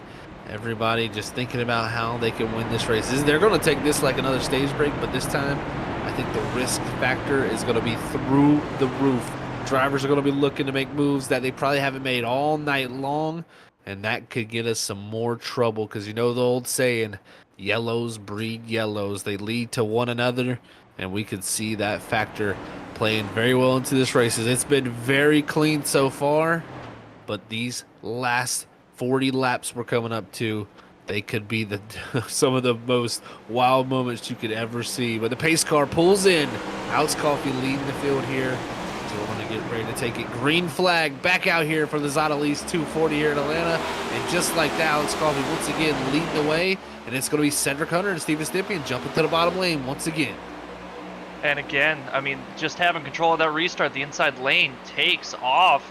And looked for a second there. Coffey might be trying to cover off the 31, but hops back up with his dancing partner of Blaine Wilson in the 18. And now you've got Cody Reed joining the fray up here at the front, being the third car on that outside line. This is so interesting to see because you got Cody Reed up top. He's teammates with Steven Stippy and Cedric Hunter. Then you got the 20 and Nigel Christensen. He's teammates with Blaine Wilson and Alex Coffey for tonight. So you kind of got the flip-flop of 3 different teammates put together there. And this has kind of been the show tonight. I mean, these 4 cars we see in the first 4 positions, they've been battling each other pretty much since the beginning of stage number 2. And it has not stopped at this point. But we'll see, can someone else get up there and mix it up? Because I think right now, this is going to be one of the first times all night we see all 21 cars on the track up here battling for the lead. And it's already getting dicey up here at the front, Zach. I'm seeing some incidents of pushers pushing the pusher, and guys getting spit out and all kind of out of shape, just trying to find something. As it looks like here, we're going to go 3 wide. Cody Reed looking to the outside of Blaine Wilson down the backstretch here. He doesn't have any help, though, so it looks like he's going to start fading toward the back. This is going to help that inside line here, as it's going to allow Cedric Hunter and Steven Stippian to get the move going. Cody Reed, though, going to have to try to fall in line. He's still not going to be able to find a spot, but right now, Coffey getting the shove from the 18 down the front straightaway. Here comes the run from them. They also got the 51 of Gregory Shaw there in tow. It's going to be a battle down to the end. Look at the side drafting there. That is through the corner side drafting, and drivers trying to utilize every bit of the aerodynamic platform they have available to them. And Steven Stippian was clear enough that he and Cedric Hunter could have popped up to the top lane there. At any other track that we run this package at, you would have made that move. But the runs here at Atlanta so huge, you just cannot risk it. Electing to stay on the bottom, and we're right back where we started. Alex Coffey and Blaine Wilson leading that top lane with Cedric Hunter and Steven Stippian trying to get something going on the bottom. Ooh, the wiggling's going on, the 20 pushing in the 81. You can see how much left-right movement there is, and that leads to some moments, and whoa, that was a moment right there. The 20 into the back bumper of the 81 in the corner, he holds on to it, but that's only slowing this inside lane down. Right now, the outside lane is rolling. Yeah, they're just keeping the momentum up, plain and simple. They're keeping those incidents to a minimum, making sure nobody's really pushing super tight. Guys are doing a really good job of lifting just enough to keep the nose planted on the track. Ooh, again, pushing the pusher. Looks like Christensen just about had a major incident there, but Greg Shaw getting pushed out to the front here now by Cedric Hunter. What a push there. He jumped down in front of that inside line with the 31 ahead of him and was able to push forward. But again, that outside line just so much more able to hold them off. It just seems like the side draft able to really slow up any momentum they had. We'll see. Does Carl Poehler jump down with his teammate of the 51 of Gregory Shaw? Yes, he does. He jumps down to the inside line. So the shifting of balance here between this group here, they're really trying to make moves happen. And this side-by-side off of 4. Alex Coffey, though, getting the push from the 18, the 51, giving the push to the 71, and it's all going haywire. Is now Cody Reed back up here. It's 3 wide. Oh! Stippian with a little bit of contact, going to come back up on the track. Oh, they're managing to keep it straight. Whoa, that was so close to being a junkyard going through 1 and 2. I don't know how we're still green. That was as close to a yellow as you're going to see all night long, folks. But everybody able to keep it together and nobody losing any of the positions that would take them out of contention here. So we're still going to have drivers coming back up into the fray. But right now, it is just a little bit more risky than we've seen all night with the maneuvers being pulled here so far. As now you're going to see Cody Reed there. He's on that inside lane, but it's going to be Cedric Hunter leading the way. He had such a good run through the center, but had no help. And Reed almost jumps to the inside of his teammate there. That was almost a huge moment. Yeah, these guys, the urgency is there. I mean, we thought it was wild and hair-raising during the first 2 stages. they have clicked it up to 12 right now, Zach. It is, oh man, I mean, they're getting pushed. Guys in 6th are pushing the guy in 5th, and even further back, they are just beating the bumper off of whoever is in front of them right now. There's no way with this style racing that we stay green. It's been aggression picked up to a whole nother level. And a lot of drivers saying, I'm glad I got a fast repair still with this type of racing because I might going to need it here as they come off of 4. Look who's making moves, though. It's Johnny Shade in the 47. He's in the inside lane leading the way. He's been able to push himself forward, and maybe he can look to go back to back here in Atlanta. They're wrecking back and farther in the field as the 56 of Richard Wolsifer into the outside wall, but we're going to stay green here as he is hard damage into the outside wall, but no required repair flags for him. He's just going to try to get it fired back up and going straight, but right now we stay green somehow with an incident farther back in the field. Sorry about chopping you off there, Zach. I thought it all came to a head, but somehow, like you said, no yellow for that incident. That was interesting, to say the least. Very, very close to being one for sure. As you're seeing right here, Christian DeRoche he's worked his way up here into the top 10 positions. He's up to 9th right now on that outside line. And Johnny Shade there also in the 47. So new players up here up front, and that's what you love to see here at Atlanta. It's going to really come down to who can put themselves in the best position coming down to the end of this thing, as it's almost getting close to 30 to go. We're going to be 31 to go next time by, and these drivers got lots of decisions still yet to make when it comes to how they want to make those maneuvers, and I'm seeing a lot of different movements. Well, I can tell you after that brief incident there that almost brought out the caution, the guys farther back from 6th have kind of settled down a little bit, but it is the same story for those front 4, just pushing for all they're worth, trying to gain that little bit of an advantage, wiggling all over the place up here.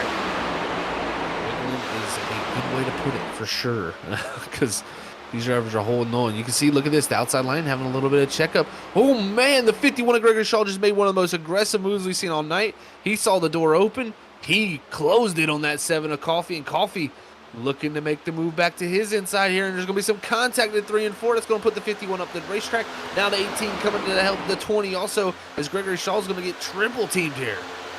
Oof, that was as close as you can cut it for the 51, and Coffee said, all right, you're going to go ahead and block my run. I'm going to shove you all the way down the backstretch into the corner. Hang on, bucko. Wow, this is starting to heat up. You can see, I mean, it's shove, shove, shove every single moment of these laps, and I tell you, it's going to continue that way. I mean, we have got now 29 laps to go, and they cross the line. Every single driver right here risking it, just trying to make something happen, and I'm seeing some moves that should not be working, and a few drivers maybe lifting in cases that they know if they didn't, it could be everything else. Exactly right, Zach. I'm seeing the same thing back here. Guys going 3 wide, 2 deep, almost 4 wide through the tri-oval. Guys flooring each other going into 3 here. Still 3 wide, about 4th place. Oh man, these guys somehow they're still making it work, but it looks like something's gonna explode at any moment here. Disaster around every single inch of this racetrack is just waiting to happen, in my opinion, for what I've seen. And it's really broke this pack up, though, too, in my opinion. It's also, you see a lot of breakup here between the group, and I think right now everybody's just kind of probably taking a deep sigh of relief, saying I'm somehow in one piece. And right now, Cody Reed fighting back on the bottom lane with Nigel Christensen, Gregory Shaw, Carl Pooler, and Cedric Hunter. They're on that bottom lane, but the outside lane with the 3 teammates in line, just really good. His contact there to Gregory Shaw, and he's going to hold on to it somehow, and now they're going to keep it straight, but they're going to lose so much time here to that front group. This is not what you want to see if you're back here. Man, for the second time, we have had a wreck that just wasn't a wreck. I do not know how they managed to gather that one back up. Cedric Hunter, for the second week in a row, has eaten his seat. He's got to be worried. There's Johnny Shade into the wall. Hard collision for him. That's going to check him up a ton. But man, this is really separated our packs up into almost 3 separate ones. This is moments where you, as a driver, you're saying, how do we survive these things and keep it green?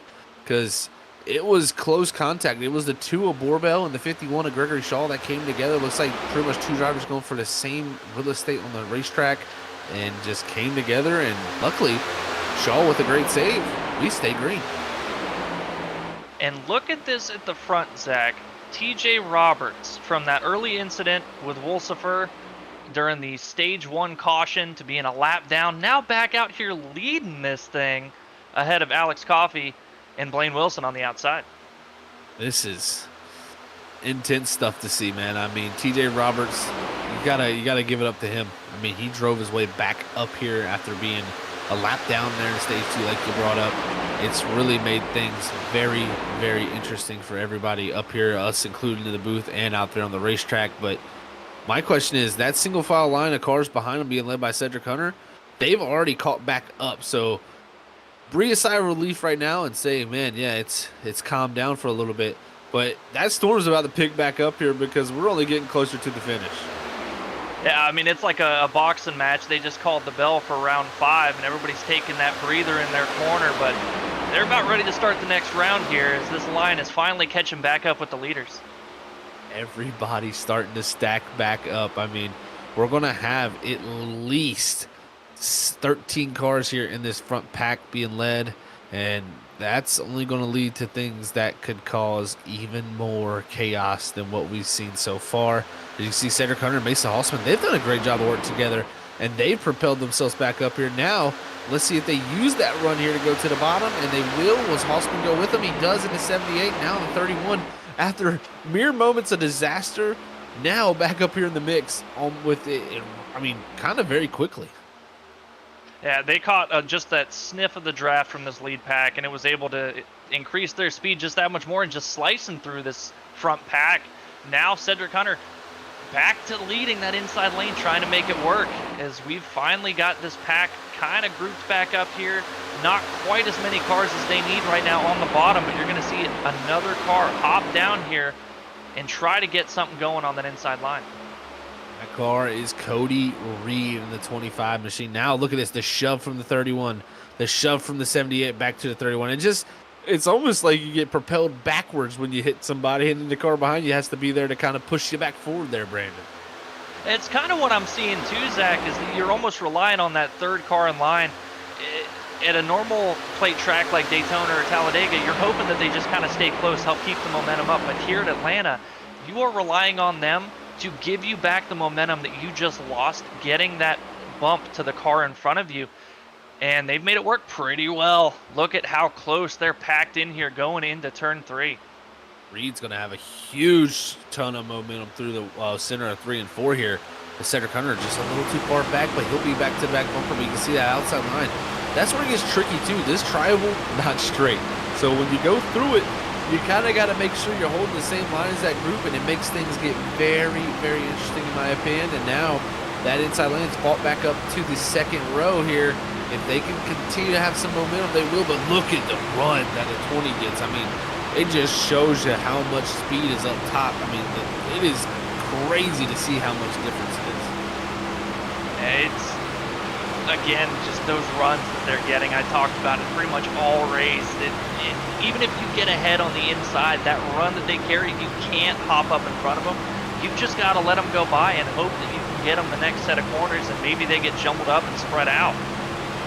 Oh, man, Reed is able to clear up here in this 25, and the side draft from the 3 pulled the 31 back. That really checked up everything, and now from the 3 way up the racetrack, this is only going to hurt Reed that much more because the 31's getting pulled off of him.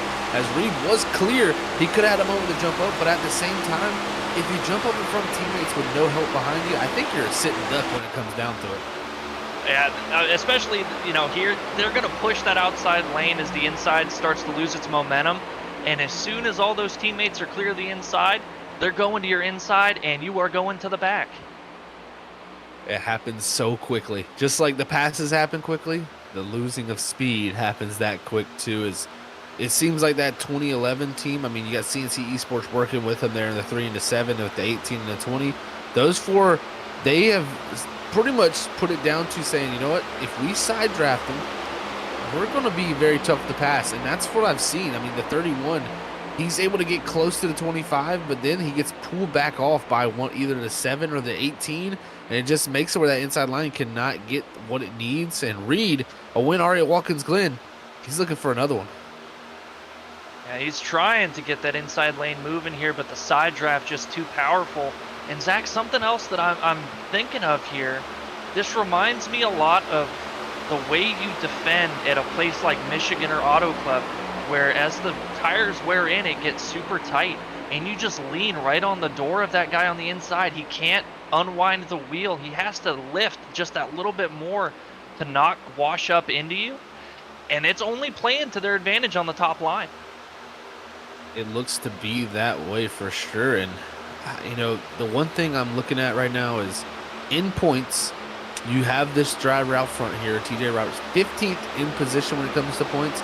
He is a good bit back from Gregory Shaw, who's on the cut line, about 50 points separating those two with 3 races to go.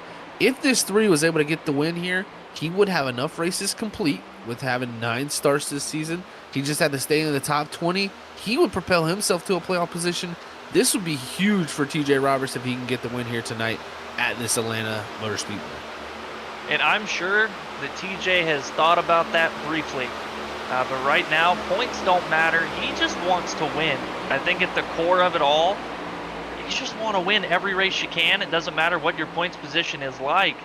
Yeah, the points are nice, but you'll think about that after the fact when you pass the checkered flag and have some time to start tallying everything up.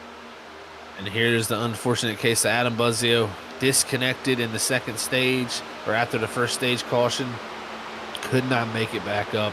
He's going to go back down 5 laps here after getting that 1 lap back from that last caution. And just a tough case there for Adam Buzzio to pill to swallow, because knowing what could have been here tonight. Luckily for him, very well off in points with 3 races to go in the regular season. I don't think he has any concerns when it comes to that. Yeah, just chalk it up as an unfortunate race, and just move on to next week Richmond and hope to fire back better and not have these problems show their heads again, and maybe cause you to have another bad race and give up some more points. I also have to say, Adam Buzzio, traditionally you worry about a lap car at this type of racetrack, but Adam has been no cause for concern anytime the field has had to lap him, and has made it quite easy and not caused any wrecks, not ruffled any feathers. Completely agree with you. He's done an excellent job of just going high, holding his line, and then trying to keep pace with the pack after they get by him. I mean, that's all you can ask from a driver that's going a lap down, because the speed differential is just that much more when you're running up on a single car like that when it comes to this pack style racing like this. And speaking of lap cars, they will have possibly 1 to 2 more lap cars that they're going to have to deal with here before this race is over. I don't think they'll catch Ryan Harrison in 19th, who's about 17 seconds back from the lead, but Alexander Light in the 6 machine, he is about 6 seconds ahead of this group. At some point, they will catch this 6 here with 10 to go, and that's going to be the case of maybe what comes down to separating these drivers here at the very end. What does Alexander Light do? Does he go up high like Adam Buzzio and, you know, let the drivers by? Or does he elect to try to stay out in front, stay to the bottom lane, and try to hold on to his lap just in case a caution does come out? Well, I think that's going to be entirely based on where they catch him on the racetrack, Zach. I think if they catch him in the tri-oval, he's probably going to go to the apron here and let the guys by. If it's the corner, I think you have no choice but to go to the top side. You cannot go to the bottom here and expect these guys to go around you. And looking at Light's car, at some point we missed it, but he got some pretty significant right front damage here. No meatball or anything like that, but I would not be surprised with that damage if maybe his toe is a little bit out of shape here, because he is running significantly off pace compared to what our leaders are running.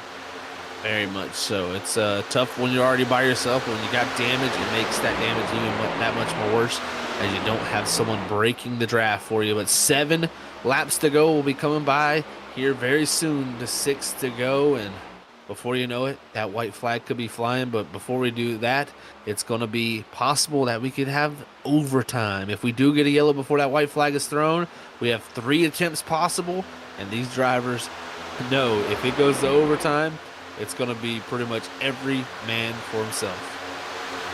Within 10 laps to go, everybody's got fast repairs for the most part. You don't want to have to use it, but why not? I completely agree. I think it comes down to that where drivers are saying, man, I got the fast repair. I got so much in my back pocket here. I could risk driving into this corner a little bit farther than maybe what my tires I think will let me, but I have the capability to do that, and they're about to catch Alexander Light here in the next few minutes. Alexander Light going to be on the bottom there on the apron, and just a very respectable move from the 6th machine. Going to go low, let everybody go by, but look at this. The inside lane's going to have some run here because this outside lane's kind of stacked up. Roberts very much out in front of that group, and that's going to make this very tough when we get into 3 here. Now the inside lane pulling forward. Can Cody Reed get up there, side draft that left rear quarter panel of the 3, and have a chance? There were a lot of fortunate circumstances for the outside lane there to not give up a lot more of a run to the inside than they already had. Luckily, they caught Roberts when they were already going to have to be off the gas into 3 anyway. Didn't cost them too much time, but again, Roberts just getting shoved so much farther out in front as the inside lane is giving it everything it's got here. The 78 almost gets spit out into the outside lane. Like you said, they're just giving it all they have, but coming here to 3 to go, all they have might not just be enough because they've been able to get to that second car. They just haven't been able to get to that next one. But look at this. Christensen, he needs a win. I love this call. He has his teammates in front of him, but he's saying, you know what, guys, I'm sorry. 3 laps to go. I got to go out here and win a race myself. As now even Cedric Hunter, he jumps back up to the outside on the outside of this 25 we're riding on board with. This is stacking things up here, folks, and it's going to be a wild ride down to the end. Zero come out of 4 and look for 2 laps to go. Yeah, guys are searching now. It's go time. It was go time about 5 laps ago. I think now might be just a little bit too late here as the inside lane is so disorganized with Christensen in front. They're starting to bail out and jump to the top. Now you got Cody Reed and Cedric Hunter on the outside with Christensen and Hausman on the inside here. But that inside lane is fading fast. We're going to see some guys jump out here. And just like that, the inside lane's coming forward again as they're wrecking. And we're going to get a yellow flag. And guess what this means? We're going to go to overtime as we almost had the white flag. We were within, I mean, literally a quarter of the racetrack there off of 4, and man, it's going to be a tough break for TJ Roberts, who felt like maybe he had this win in a very good position, but now he's going to have a restart. And I tell you what, Brandon, this is where I question, do we see tires be put on? I don't think you can, because with the green-white checkers, you're going to go get up to speed on that second lap. I don't know what the call will be as we queue up this replay. Well, I would have to say that the safe call would be not to pit. I just cannot imagine anybody making that up in 2 laps here, especially with how hard it is to pass already. But man, all this stuff is brought into play by this incident right here. As you see, riding on board with the 55 happening just ahead of him with the 78 and the 20. The 78 just getting into the left rear, as you see, with massive damage there. Getting T-boned is the 20, and then he fades back down into the 2 of Borbell, and it all just kind of collects a few more guys. I think about 4 or 5 getting caught up in this in total. Wow, what a scene here to set this up for everybody. And I tell you what, as you can see, Michael Giovanni just rolling backwards there in that 55 after that hit. This is set up an interesting predicament, Brandon. 4 cars stay out. All the other cars come to pit road and get tires. This, man, I tell you what, they may be sitting ducks on that second lap. This I did not anticipate, Zach. I thought maybe some guys at the back would try this and they might be able to gain something here. This is going to get interesting for sure. I mean, I just don't know where they go. Somebody's probably going to get dumped here. I think you're right about that. We may need a couple attempts here at this green-white checkered. As Chad Bean's the first driver off of pit road. I think Chad Bean, 2 tires for him, 10-second pit stop. So I think he must have took 2 tires here on the stop. We'll see how well that works for him. Cody Reed, the first driver off of 4 tires, with Cedric Hunter in 2nd, Borbell 3rd, DeRocha's 4th, and 5th, Nigel Christensen, and even Gavin Rogers in 11th. He comes down the pit road and gets him a set of tires. it's anybody's game here. I mean, it's just going to be picking the right lane, and as they double file up, we're going to have the one in the green here. I mean, Brandon, what do you think's going to play out here, man? I tell you, I just did not expect that many people to pit, and this has made it where I think it's a much more unpredictable scenario right here. Well, Zach, I think we went from, all right, protect your right rear, don't let them get the outside, to now you've got to protect your right and your left, because these fresh tires are going to be looking for any gap that they can get. And I like the call from Chad Bean, taking 2, getting out in the front here, being the first one on these fresh tires, making the guys with 4 have to push you or find a hard way to get around you as you're trying to navigate these guys that are probably going to be a bit slower and having to lift a little bit more than you in these corners. Well, folks, first attempt here at a green-white checker of a possible 3 here at the ISADA Flags 240 here at the Wicked Racing League. And man, oh man, do we have a show on hands for ourselves.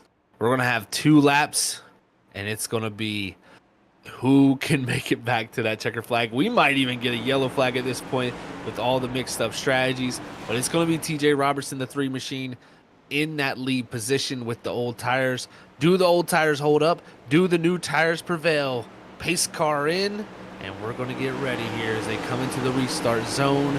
Green flag is out, and we're back racing for green-white checkered attempt number 1. And ooh, wheel spin for the 71. That's going to check up that outside lane. And that opens the door for Bean and Hunter here with the fresher tires. They've only got 1 car in front of them right now, which is the 18 of Wilson, and they're nose to tail beating the bumpers off here. But Roberts up to a big lead. Now you've got Coffee with a massive run coming. Oh no, and Cedric, Hunter, and Bean are wrecking down the backstretch. Oh, and it's all there's popped a off. major wreck.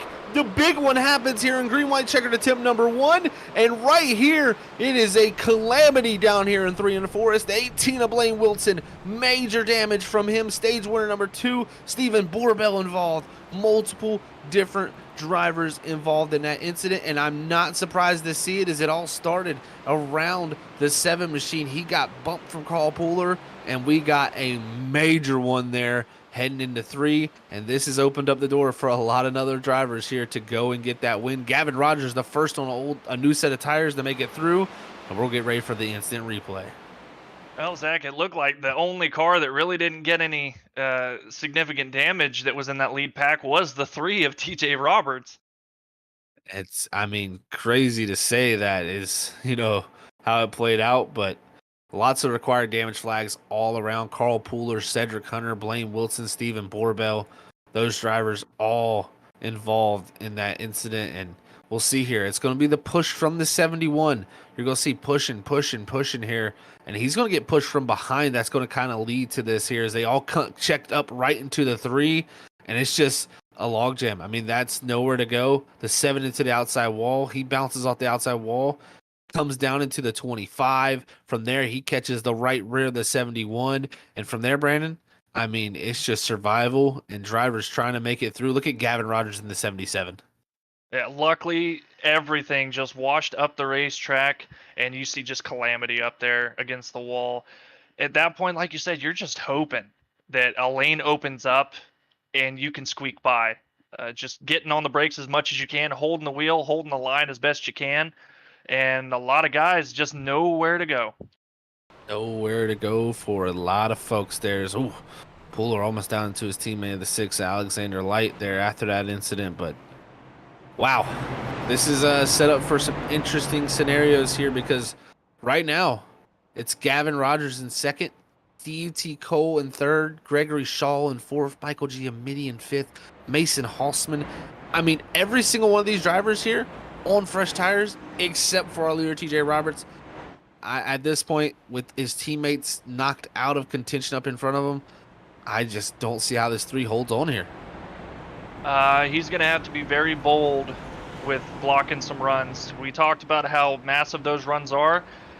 Checkers or wreckers. You've got to try to stop that run from happening, but unfortunately, they're going to be able to see that coming, and they're going to have a decent amount of track to work with, not being too wide catching you for, well, I would imagine not being too wide catching you, with especially off the drop of the green to the restart. He's going to have a pretty good advantage being able to determine when that restart happens. Well, he's elected to pick that outside lane. What do you think on that decision there, Brandon? Do you feel like that's the right one, or do you feel like you can't go wrong with either? Well, I think it's hard to say. I mean, you could just decide to wait as long as possible to keep everybody jumbled up and hope that there's another quick caution and just rely on the last green, white, checkered. Or you just hope that you're able to get a good enough restart that the guys behind you are able to stay in touch and keep that inside lane bogged down. We're going to have to see what happens here, but I am hoping TJ Roberts has got a good plan and a little bit of luck on his side to maybe pull this one out. He's definitely going to need that one, folks. Second attempt at a green, white, checkered. We got another one available if needed. So, and fast repairs were used up there by many a folk there for sure in that incident. So now they sit in much different positions. If you're involved in the next one, use that fast repair and you got a required damage flag, you're going to be out of this race. Pace car pulls off for possibly the final time. It's going to be TJ Roberts here with control of this restart. We're going to be waiting for him. Green flag is out and we're off and away. A decent restart for Roberts, but the 77 of Rogers already able to get going, but he's going to be stuck behind this 3. This might open up the door for Gregory Shaw. Well, Shaw's going to be able to get a decent run out of turn 2, but he's all by himself, and they're just side drafting each other right now.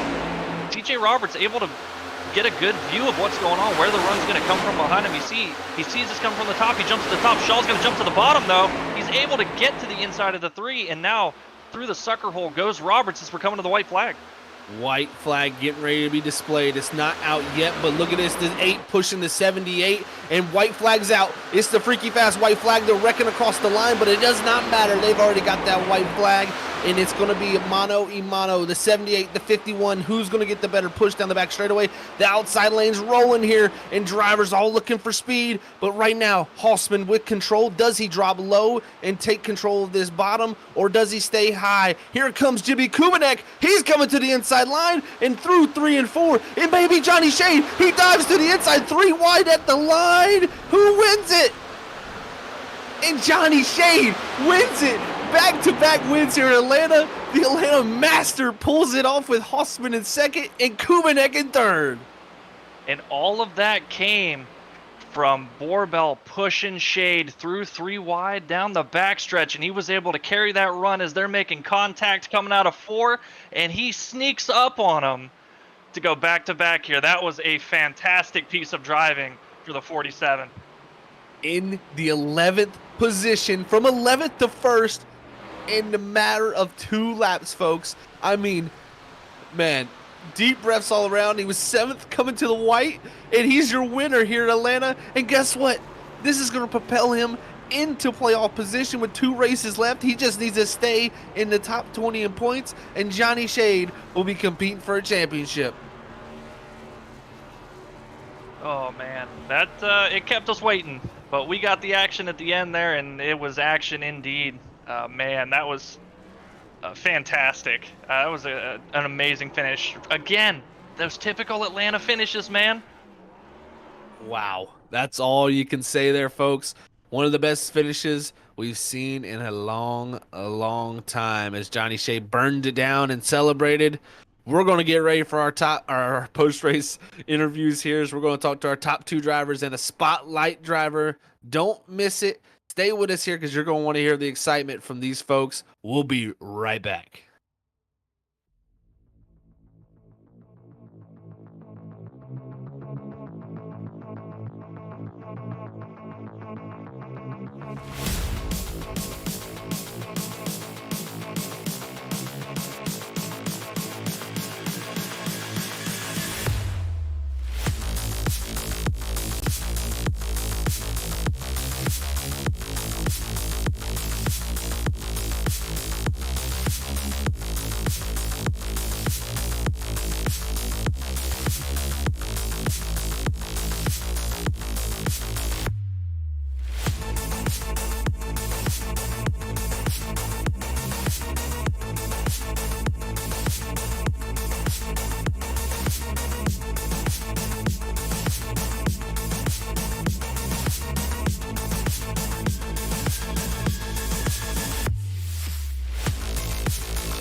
Ooh, take a breather, everybody. That was a finish for the books here at the Wicked Racing League for the Zada Leafs 240 here at the Atlantis Motor Speedway. And what a job. The same guy that won this race a season ago is back in victory lane. Let's hear from the 47 and Johnny Shade. Shit. Hey, Johnny, it's Zach and Brandon up here in the booth, man. Congrats on the win. Second time here at Atlanta, man. And this one even with more flair.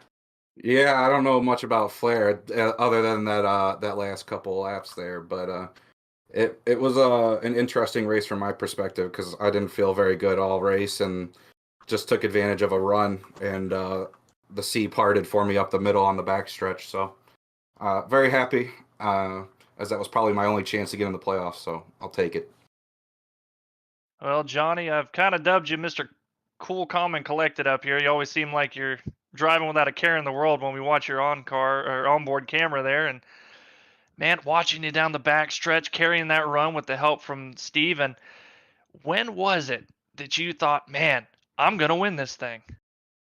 Honestly, I didn't think I had a chance to win until probably I saw the 8 get up into the 78 just a little bit coming off of 4, and I knew that they might wash up and I could dive down and maybe race them to the line.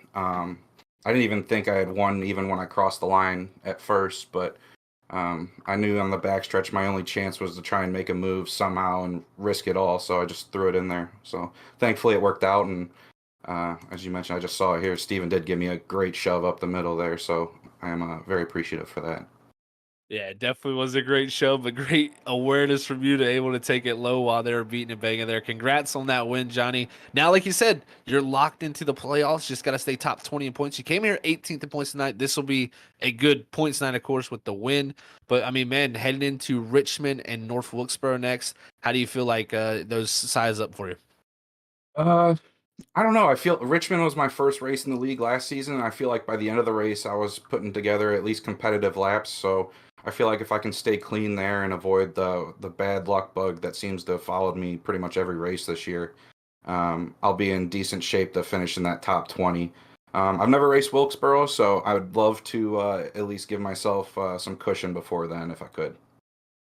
Well, Johnny, man, what a show for us. That was an amazing finish. I'm sure we might catch that on the top 5 finishes of the month here at Freaky Fast. But before we let you get out here and go celebrate this thing, anybody you got to send a shout out to? Oh, I just want to give a big shout out to my teammates, Christian and Ryan Harrison. They kept me positive all night when I wasn't too happy with how my race was going. And then at the end, we all were restarting up there in the top 13, which was awesome to see for us. So I just want to give a shout out to them and, of course, you guys in the league as always. Well, Johnny, congrats again, like I said, on the win. And we will catch you next week at Richmond and into those playoffs. Thanks, guys. All right, everybody. That was your race winner here tonight for the Zada Leafs 240 here at Atlanta. I mean, what a show. What a job by him. It just shows you never give up in a race because, like he said, it just wasn't working out. But down at the end, he had the shot and he took it. And man, oh man, he took it away from 2 other drivers that we're about to talk to. And the next one is going to be the 78 of Mason Hossman, our second place finisher here tonight. What a job by him to come back from EOL. Let's hear from that. Hey, Mason, it's Zach and Brandon up in the booth, man. Congrats on second. I know you wanted that win there as it was so close, man. But take us through it, man. You had the rebound there as, you know, you actually had the EOL from the caution that brought us to overtime. But you had the rebound from that. Take us through that rebound because you were right there for a shot for the win coming into 3. Oh, first of all, I want to say sorry to Nigel because I did not mean to get into the back of him and wreck him there. That was 100% my fault. But yeah, I was a little upset. I was like, dang it, now I got to go to the back. I know Atlanta's a hard track to pass at because you get tight. And I was like, okay, there could be another wreck. And there was. I was lucky to get through that. I was like, oh, going down the apron, I almost slid up into, I think it was Cedric. But yeah, it was, we started 6th on the second, green, white, checkered. And I had Jimmy behind me. And he just pushed me around. Who was in front of me? I think of it. Gregory. It was Gregory. And then, yeah, we got up there. Me and Jimmy racing for the win, and Johnny took it. So I'm more than happy to finish second and finish without my car on the wall. So Well, Johnny, like you said, unfortunately you didn't get this one. 100th of a second the difference here. Another nail-biting finish at Atlanta, and you had an up and down day. What do you think the keys were to getting that track position back all day? We see how hard it is to pass here. How were you able, without the wrecks, to make anything happen? Um, just being myself, being aggressive. If you're not aggressive at these tracks, you're not gonna get anywhere. You're just gonna be stuck on a tree. You're not gonna fall down, and you're not gonna run away with it. So, I would say aggressiveness, knowing when to use that aggressiveness. Um, and that's pretty much it around this track because it gets tight, and you gotta be able to get that air in front of your nose because without it, you're just gonna push up into the car on top of you. Well, Mason, man, what a finish there.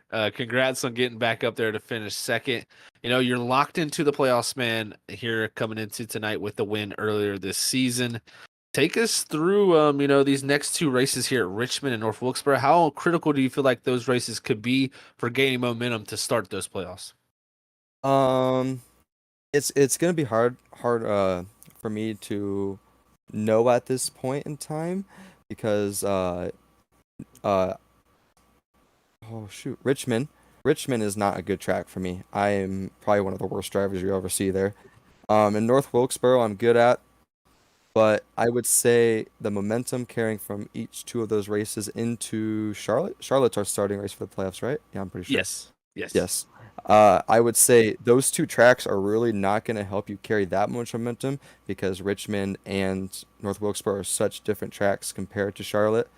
I would say having that more energetic and happy to be there tone and attitude is going to help you. So I'm just going to try to keep a smile on my face no matter what happens. Even if I wreck out, I'm just going to keep my head up and carry a good attitude through the playoffs. Well, man, I think that'll be very critical for heading into this playoffs with the right mindset, like you said. But congrats on the finish here tonight. It's got to be some good momentum with the great battle there coming down to the end with your teammate. Anybody want to shout out here for your tonight's finish? Yeah, I want to say thanks to my sponsors, Race Labs and Next Level Racing. I'm sorry I couldn't race a roller for you guys. My computer caught on fire. That's a story for another time. But I want to thank I somewhat want to thank Jimmy for pushing me, but also not. You know what I mean? But it's all fun racing. I love the guy. I want to thank Gavin. I want to thank Steve. I want to thank Butta. I want to thank I just want to thank everybody. I want to thank Rev. I want to thank you guys for being here and always putting on a good broadcast for us. And I want to thank all the admins and stuff for making sure that we're all online and making sure that this is the best league we can possibly run. Well, Mason, congrats, like I said, again on the second, man. We'll catch you next week at Richmond, hopefully in one better spot. Perfect. Thank you, guys. All right, everybody. That was your second place finisher here tonight. Mason Hawksman had a chance coming down to the line, but like he said, got it stole from by the 47, a Johnny Shade, and it was the beating and banging coming from behind of the 8 machine of Kubanek that set up for that finish. Let's hear from this third place driver because, I mean, we had to talk to him because, man, he was right in the mix of it coming down to the line. Hey, Jimmy, it's Zach and Brandon up in the booth. You got a copy? Yeah, how's it going, guys? Well, I'm out of breath. I'm sure you guys are a little bit worked up too, because man, what a finish there, Jimmy. I mean, take us through that ending sequence because you were pushing Mason, you went for it, and then all of a sudden the 47 came out of nowhere. Well, let's back up a little bit before that to that first caution before the finish. I was almost positive that I was gonna not even get a top 10, maybe even a top 15. And luckily that caution came out and I got good positioning off that. But yeah, that finish, that was nuts. It was Mason and I got a good run off the top and we cleared Gregory and I was like, the only thing I can do right now is just send it past Mason and try to go for the win. And I hit the apron and came up and tapped him a couple times and I think that's what cost me the win personally. Well, Jimmy, is there anything that you feel like maybe you could have done a little bit different, barring that little bit of contact with the apron that kind of slowed you and Mason down. You know, another approach that you could have taken to maybe sneak this one away instead of watching it, you know, kind of go up in flames and coming home third here tonight. Probably just not sending it as hard as I did, honestly, because as soon as I saw I was clear, I was like, it's going. Well, Jimmy, you definitely sent it, mate. That was fun to watch coming down to the end. But, you know, you are locked into the playoffs. Both you and Mason are. So that kind of allows you to do those, you know, opportunities and not have to worry about points too much. But, I mean, you know, we got Richmond and North Wilkes-Barre left for the regular season before we do head for the playoffs. How big and critical do you feel like those races could be for some momentum carried into those playoffs? I think it's going to be pretty important to get good finishes there. I'm just hoping to have good finishes and hope that my points will be a lot better than they have been for most of the season. I'm hoping to get top 10s at least every race. Well, I think that's a good thing to strive for sure. Get you some momentum heading in there, Jimmy. But again, congrats on third here tonight. It was a wild finish coming down to the end. I'm sure it might be on the Freaky Fast top 5 finishes of the month with how good that one was. But before we let you get out here and go talk to your teammates, anybody wants to shout to?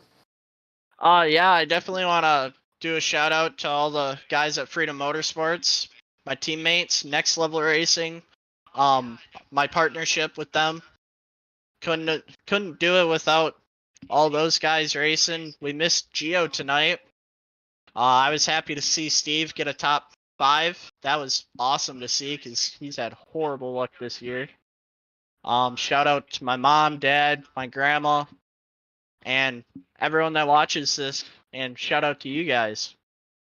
Well, Jimmy, thank you very much, buddy. Congrats, like I said, on third, and we'll catch you next week at Richmond. Thanks. See you guys then. All righty, folks. That was your third place driver, Jimmy Kubanek there. As, moments like that we're going to remember for the rest of the season, I'm for sure. I know I was out of breath. I've probably never met that octave before on a racing broadcast, and it definitely brought me to the edge of my seat as Johnny Shea was able to get that victory once again. First win of this season, but third career win here at the Wicked Racing League and second one in a row here at the Atlanta Motor Speedway. So congrats again to Johnny Shea. We'll go ahead and get those official results up here to see where these drivers finished out tonight's event here at the Atlanta Motor Speedway for the Zada Leafs 240 here at the Wicked Racing League for the Buttkicker Cup Series. As you can see, Johnny Shea there getting that win. Second goes to Mason Hausman. Third's going to go to Jimmy Kubanek there with the top 3 only separated by 50 thousandths of a second. Crazy stuff to see there. Fourth goes to Cody Reed. Fifth's going to be Steve T. Cole with a great run. Steven Stippian, our pole setter, he's going to end up 6th. 7th's going to go to Stephen Borbell. 8th's going to be Michael G. Amity. 9th's going to be Gavin Rogers. And rounding out the Freaky Fast top 10 is Ryan Harrison. And as we look through the rest of the field here, Brandon, anyone stand out to you? Well, really, a handful of drivers. I mean, you look in 12th, Gregory Shaw. He was in contention to lead this or win this thing up to the last lap. You've got TJ Robertson, 3 finishing 15th. He was the leader on that last restart, and Cedric Hunter, who was at the front all night, as well as Alex Coffey, ending up outside of our top, or in our top 15 and just outside of our top 15. It was just an up and down night for a lot of guys. A lot of guys that were favorites just kind of ended up fading to the back, getting caught up in stuff late. It really seemed to be that way. If you were up front all through the majority of this race, you ended up near the rear of this field for sure. What a wild night we had here at the Atlanta Motor Speedway. Like I said, this is the third to last race in the regular season. We got 2 more left. We got Richmond and North Wilkesboro. So 2 really strong and similar racetracks too that I think are coming up here on the schedule, Brandon. How do you think these drivers are going to tackle those next 2 tracks here to finish out the regular season before we head to Charlotte to kick off those playoffs?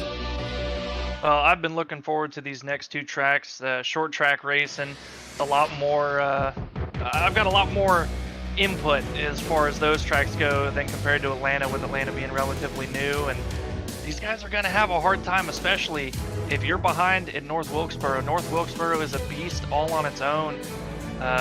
Richmond's not easy, but Man, Wilkesboro is just something else. These guys are going to have to put in a lot of practice laps and figure out kind of the temperaments of these cars and exactly what they're going to need to get those corners perfect to maximize their speed over each and every lap, where hundredths of a difference between a lap will make all the difference throughout the course of a race. It really will make the difference in the course of a race, man. But what a night we had here for the Zada Leafs 240 here at the Atlanta Motor Speedways for the Buttkicker Cup Series at the Wicked Racing League here on Freaky Fast Broadcasting. Before we get out of here, Brandon, and sign off for tonight and get ready for the rest of our broadcasts throughout the week, any final thoughts here from the Atlanta Motor Speedway? Wow, these guys did a great job. Really waiting until it was the very end before we started getting any cautions with the amount of aggression we saw the entire race. Hats off to our top three: Johnny Shade, Mason Hausman, Jimmy Kubinek. Great race from them. Great rebounds after some unfortunate luck for some. Hats off. There was a lot of unknowns coming into this one, and they pulled it off pretty flawlessly.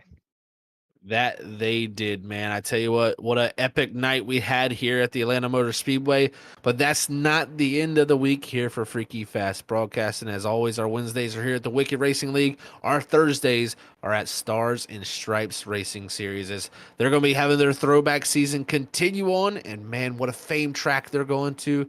Five Flag Speedway, the home of the Snowball Derby with those ARCA cars. It's going to be a fun watch. So make sure you tune in there at 9:20 Eastern here on Freaky Fast Broadcasting. And then to end out our week on Saturday night, we're going to be heading to the Indianapolis Raceway Park with the World Series of Sim Racing there, as they're going to be battling it up at 7:50 Eastern here live on Freaky Fast Broadcasting once again. And it's going to be two short tracks that you're not going to want to miss for sure. As we head to short tracks for this league next week, it's going to be a little preview of that style of action here. So if you haven't yet, hit that like button if you enjoyed tonight's broadcast, and also hit that subscribe button so you can tune in each and every week here for all five of our great leagues that we bring coverage to here on this great simulation of iRacing.com. So thank you again for all tuning in. It's been a pleasure tonight at the Zada Leafs 240 here at the Atlanta Motor Speedway for the Wicked Racing League.